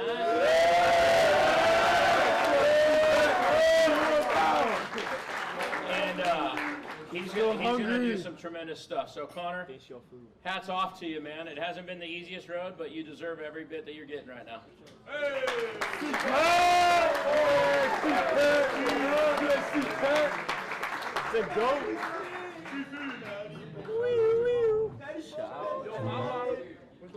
All right, we're gonna keep this thing moving because we have some awards and some stuff to get into, and I know we're pushing for time. So the next thing that I want to recognize is scholar athletes, and we talk about one of our biggest goals is academics, right? Our priorities are God, family, academics, and then baseball, and that's posted in our office. And the academic piece, especially with the help of Miss Shevlin, is just tremendous. And we ask a lot of our guys in the classroom. Miss Shevlin asks a lot of them. So we recognize our scholar athletes, and that's anybody that gets a 3.5 GPA or better. I'm going to ask that we hold our applause at the end. I'm going to call them all up. You guys stand up here. We'll hand the badges, and then we'll give them all one round of applause at the end. Is that okay? Yeah. All right, because there's quite a few of them. So first, Jack Sandeal. Yeah. Max, hold the applause, please. Max Sandeal. Casey Borba. Carson Bowen. Chris Canada. Ethan Collins. Justin DeCrisio. Finnegan Driscoll. Logan Fusco. Nico Gutierrez. Stephen Mara, Weston Millis, Gabe Miranda, Kian Nicoletti, Ben Ryland, Luis Rodriguez, Luke Summers, Richard Tejeda, Sawyer Bortman, and Ryan White. Their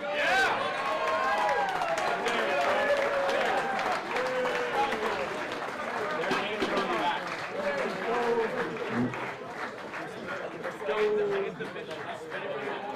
Had the 3.5 this semester. That's right, there's 4 of you. Give each of them a handful. What's that? In my head, I asked. So they're all getting a patch for their Letterman's jacket. But guys, yeah, there's names on the back of them. You can hand them to them. They can change them at the table if you want. Just give them out. Just give them out. You guys exchange at the table. How about that? This semester. It's both semester. Can we get a round of applause for these guys and put their achievements in the classroom? Yeah. All right, boys. Thank you. Congrats. All right. I'm going to hand the microphone over. I've got Coach Farrell, who is now going to move into the All-League Awards.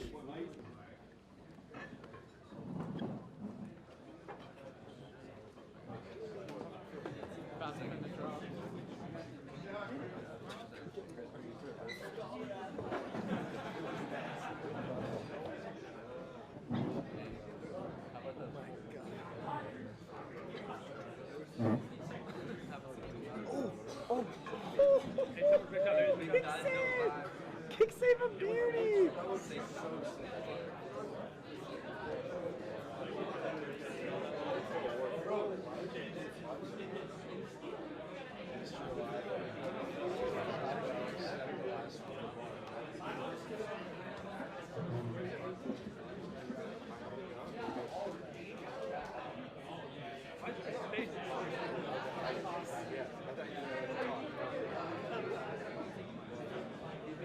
All right, guys, we're going to move into our league awards now.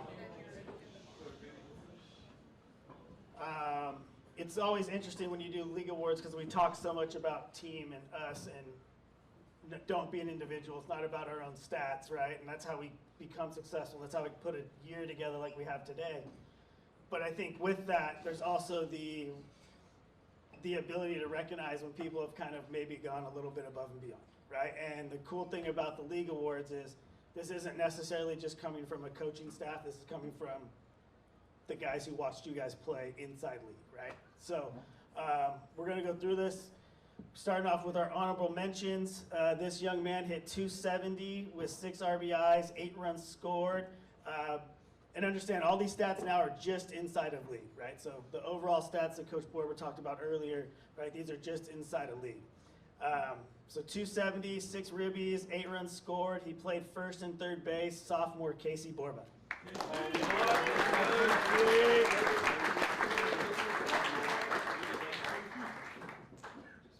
honorable mention guys, just stand up.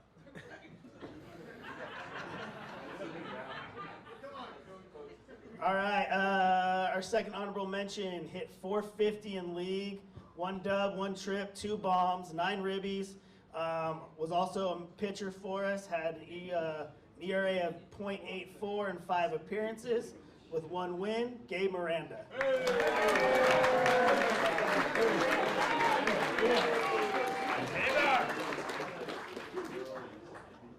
Our third honorable mention, 7 appearances in league with a 1.4, had a win and a save, Luke Summers.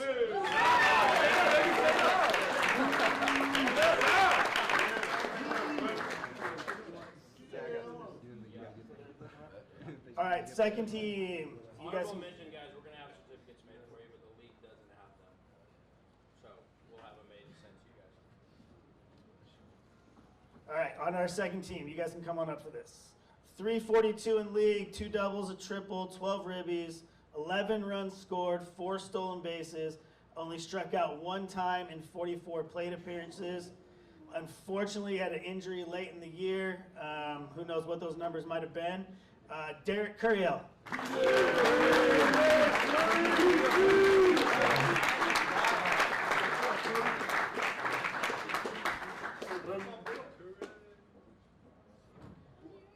Also on second team with a league average of 320, hit 3 doubles, 1 bomb, 12 ribbies, 30-day sit out, had a little extended injury action with it. He's been our DH, and we're looking forward to getting him back on the field really soon. Mikey Romero.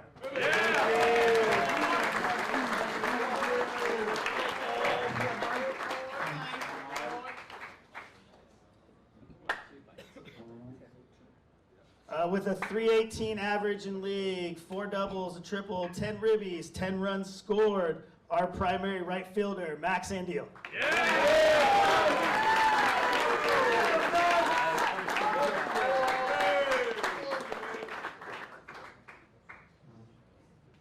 We got one more second teamer with a 3-0 record in league, had a .913 ERA, 15 Ks. This guy pitched on Fridays for us, Connor Patty.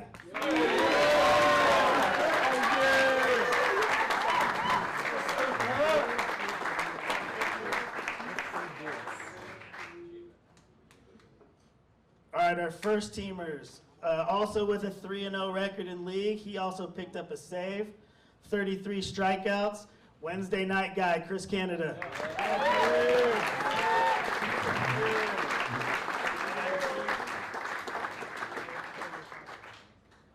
With a 4-0 record, a 1.4 ERA in league, 29 strikeouts.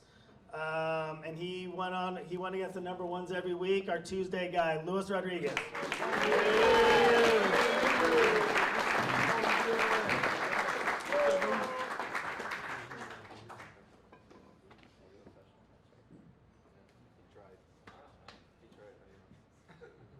All right, with a 293 average, 3 doubles, triple bomb, 15 ribbies, 15 runs scored, 9 hit by pitches, and 5 stolen bases. Played second and center for us, Matty Pohl.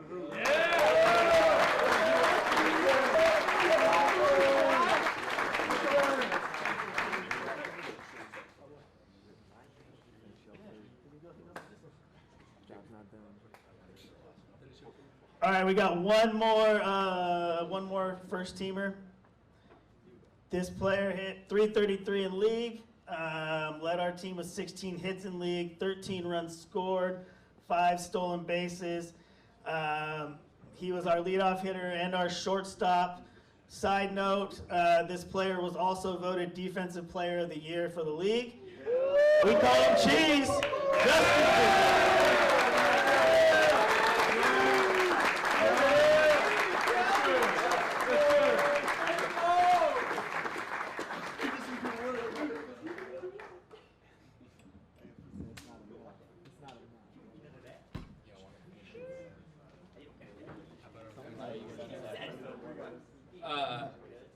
The Defensive Player of the Year, I can just tell you, like, it was basically unanimous of the other coaches saying that Justin DeGrecio is the best defensive player in our league. And, you know, it was actually Coach K who was like, dude, there's no argument. This guy's the best defensive player in the league. I don't care what numbers or stats you guys throw out there. Like, this guy's the best player in the league. There's not a better shortstop around. And so all the other coaches were like, 100%. This guy deserves Defensive Player of the Year. So congratulations. It's a huge honor.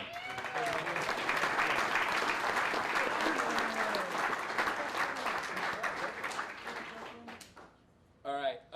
The last award we have is to me, sums up everything. And the kids vote on this. And I think anytime the kids vote on it, your peers vote on it, it means more than anything because they see it every day. Away from the adults. They see it when you're on your own time and what you're doing day in and day out. And we talked about character, and character is who you are when nobody's watching.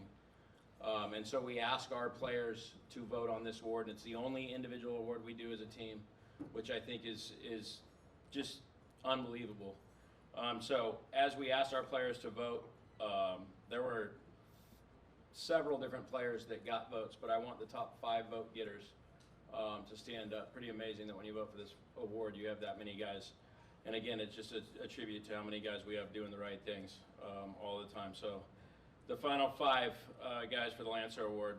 Number 1, Justin DeCrecio. If you guys would just stand for a second. 2, Kian Nicoletti. This is in no particular order. This is the leading vote getters. Kian Nicoletti, Matthew Polk, Ethan Collins, and Tyler Gordon.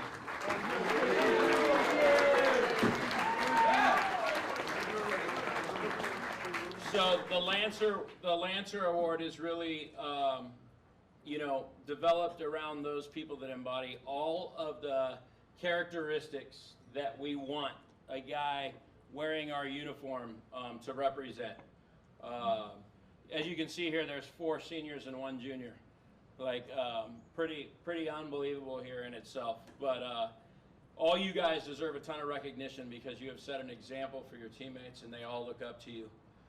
But the one that wins the 2021 Lancer Award is senior outfielder Kian Nicoletti.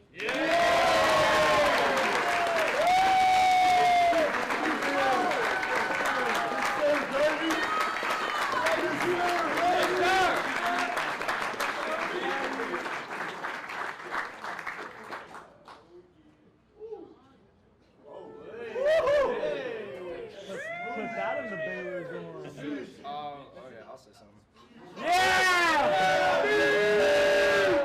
I just want to say thank you to you guys because you guys voted for me, and I know it's hard. I wasn't on the field all the time, so whatever I could do to help you guys out or help you in the dugout, I tried as best as I could, and I just want to thank you guys for this.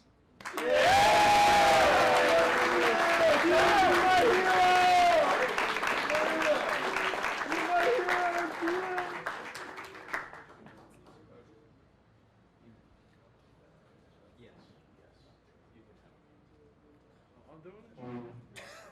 You let me speak?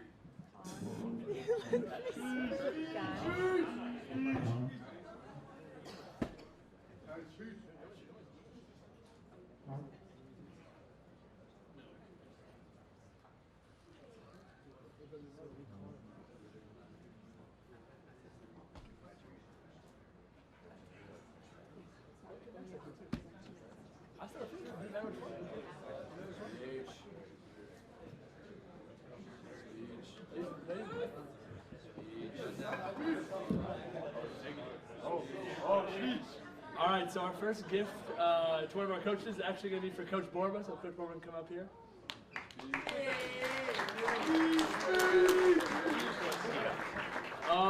Coach Borba, obviously a great coach, but an even better person. A lot of things that he does, obviously on the field, but outside the field. He's been there for me, especially when things are going on with college or in my life, stuff like that. I think 2 years ago now we could say like he didn't have to give me the opportunity to still be in the program, and it just kind of shows how he is as a person and how caring he is for us, not only me but for the team. So.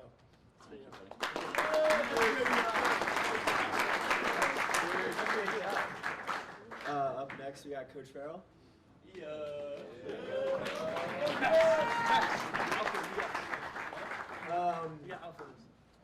Coach Farrell being the infield coach, I don't have a lot of conversations with him, but one thing I do get to do with him before every game is I get to feed him pregame, and he says the exact same thing to me before we start every time. I go to flip the ball, he turns and looks at me, asks me how's my day going, and I tell him it's going great. We have a little conversation, we get it going. That's always just a great way to start off the game. Always a great way to get it going. Thank you, Coach. Sure. Thank you.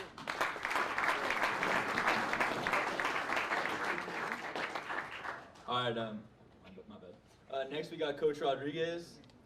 Thank you, Coach. Coach Rodriguez is not only a great person, but the best outfield coach in the entire nation. No cap, as they say. I just want to say thank you for all you do for the team, and I want you to know that everyone on the team loves you, and wish you the best, my man.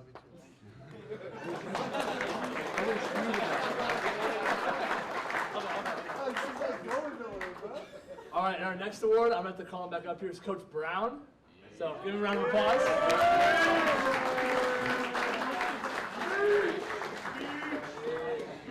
So first I got to give Coach Brown some props for dealing with my antics, with how, we don't have to really talk about that. But yeah, so here's this for Coach Brown. Coach Brown's obviously our pitching coach. Him and I talk all the time about pitching and his philosophy and everyone else on this team. And it's kind of why our pitching's that good. You could give it to Coach Brown. So.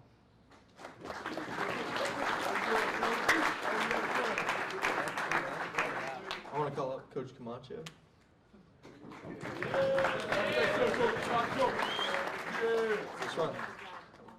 I want to thank you for all you do for me and the other catchers. I know Richard and Gonzo can really attest to it.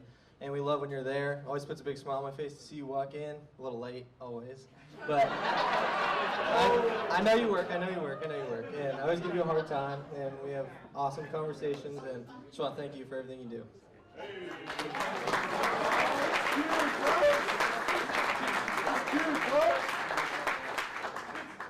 I like to call Coach Berlin.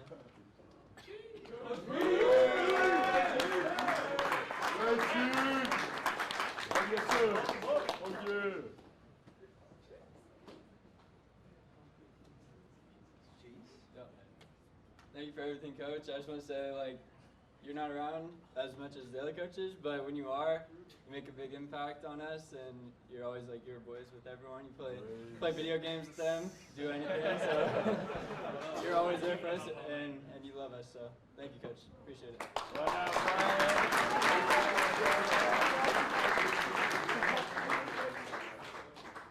All right, I have two coaches I'm going to give a gift to, but first, let's get a round of applause for Coach Thome as he comes up here.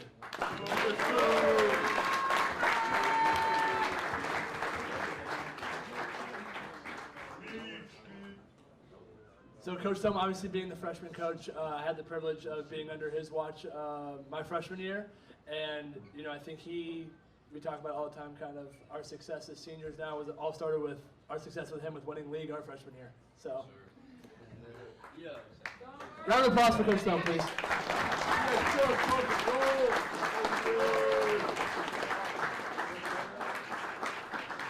And our next gift is going to be for Coach Green. So give him a round of applause.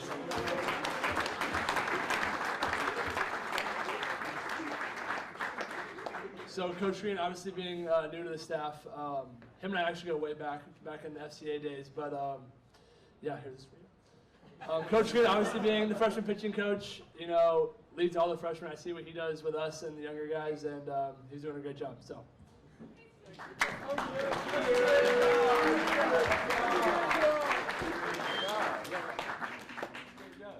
if we could have Nathan and Ryan come up.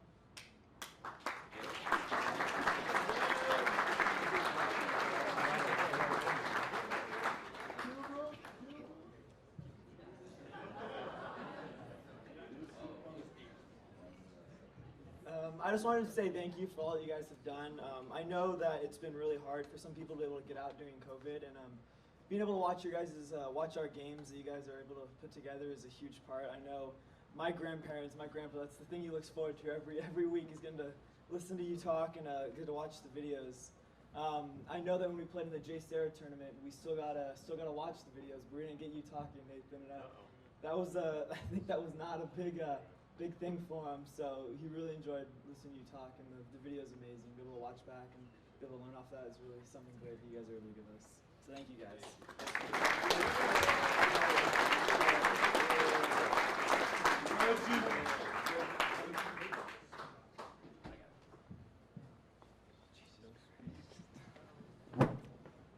Thanks, guys. All right, I got just a couple more things, I promise. First, I would like our coaches' wives and girlfriends to come up really quick. We got them some flowers to say thank you because we know they are the real rocks behind us. So Cindy and Danielle and Amy and Yvette. Did Amy go home? She got home with the kids. All right. Well, we have flowers here for them. So go ahead.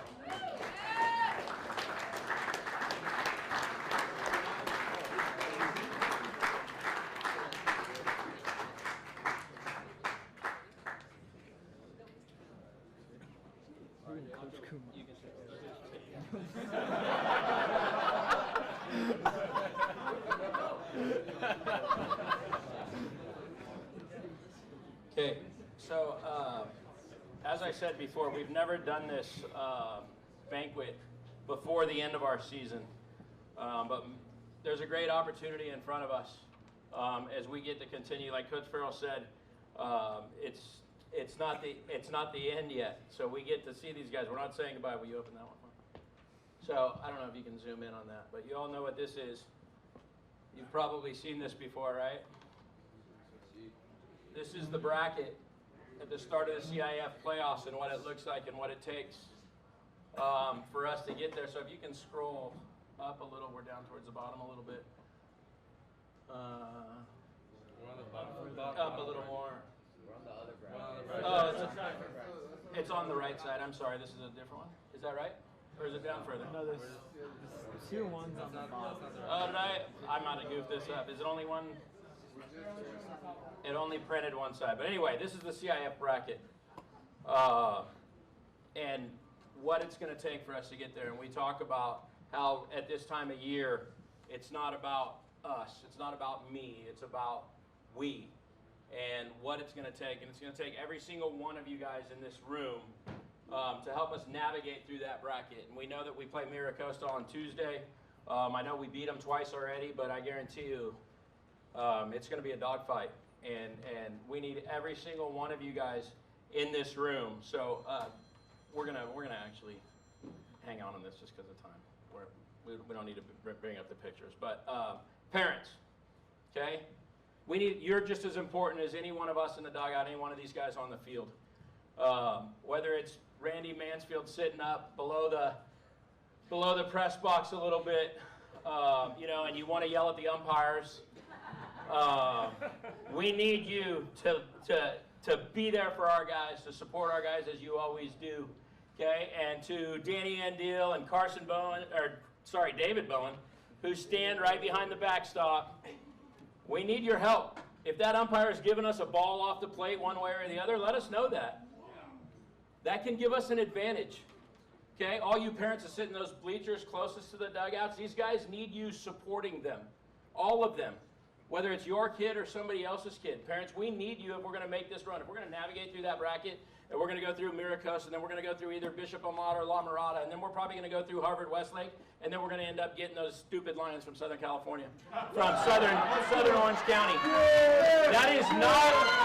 That is not an easy road, but it's going to take every single one of you guys, and I really feel that if we have every one of you pulling this rope and holding your piece of the rope to pull it in the same direction, it's going to give us a lot greater chance.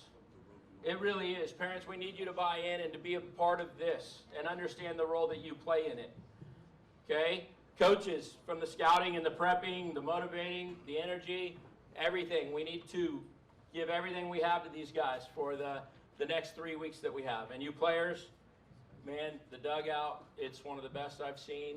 They can take the say hasta luego away from us, but they can't take the energy and the passion and the desire and the love out of that dugout for us. Okay, the selflessness that you guys have shown in your roles when whoever is put in that lineup, it doesn't matter. We're out there to accomplish one goal, and we have to do that together, and we need everybody. If we're going to reach the end of that bracket, that's what it's going to take. Okay? Fulfill your duty, whatever it is that's asked of you, for every single pitch. The more pitches we can win the small battles every single time, the greater opportunity that we have to win this thing. It's going to be a fun ride. I look forward to it. I can't wait to see all of you guys at the park on Tuesday night. Seniors, it's your last potentially your last opportunity to play at Hard Park, because chances of us playing another home game probably aren't great with the coin flip and all that situation. So let's take advantage of it. Just look forward to all of you guys being there and helping us along this route. All right? Go Lancers. Thank you all.